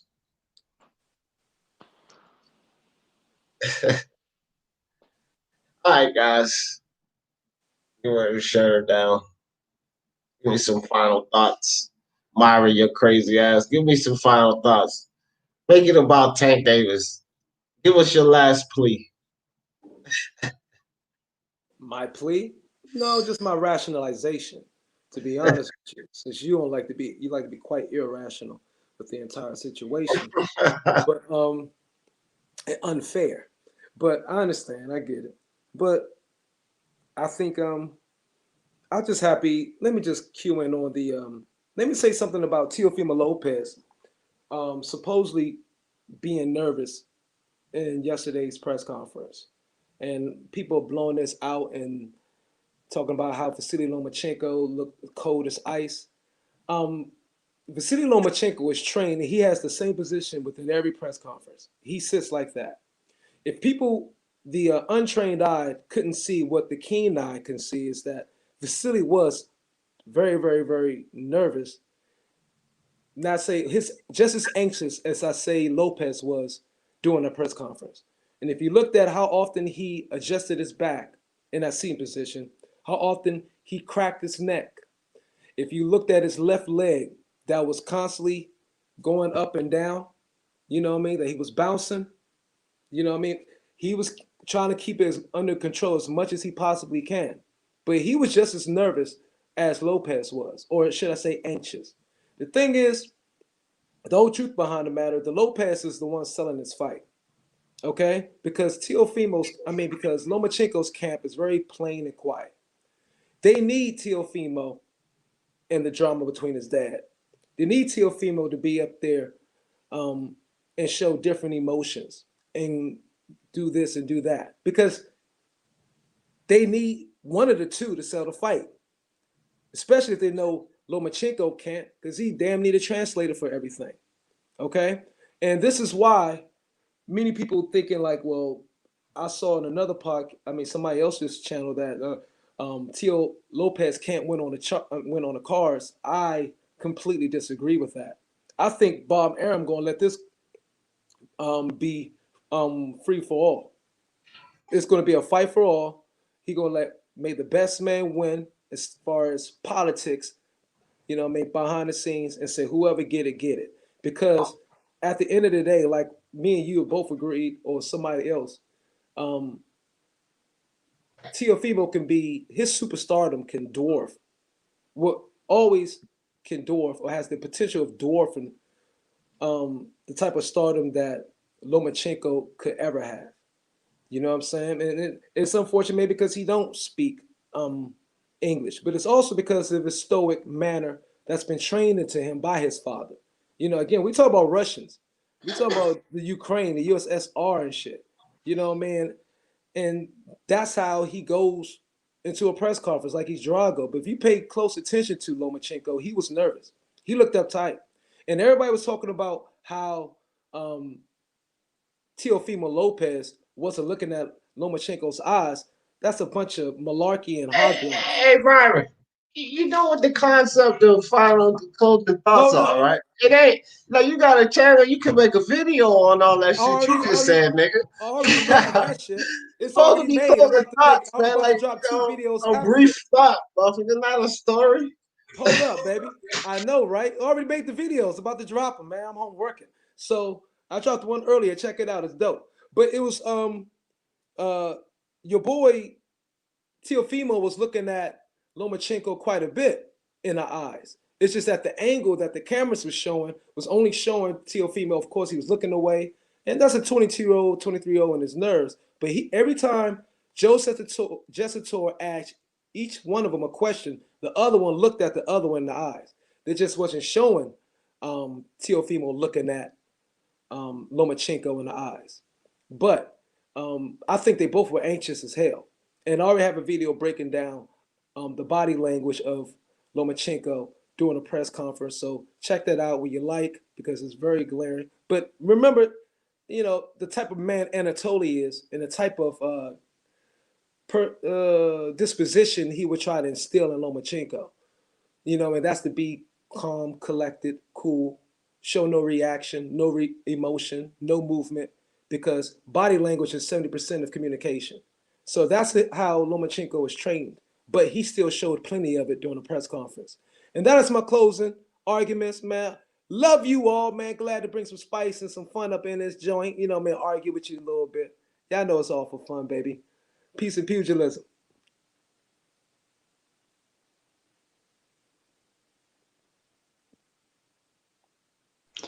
I've been waiting for this one moment to tell all of you to tune in October 17th, this Saturday on ESPN, between Teofimo Lopez and Vasyl Lomachenko.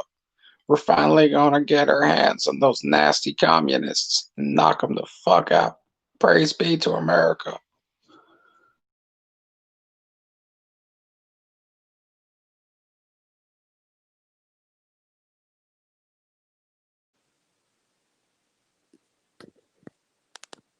On mute. All right. Thanks for coming through, Mark. Thanks for coming through, Myron, Boxing Logic United, Unrivaled Boxing Talk and News. Y'all go check those fellas out. Most of you guys already over there with Mark. But if you haven't seen, Boxing Logic United, go check them out. Well, listen, man, Ryan Garcia and Luke Campbell, interesting fight.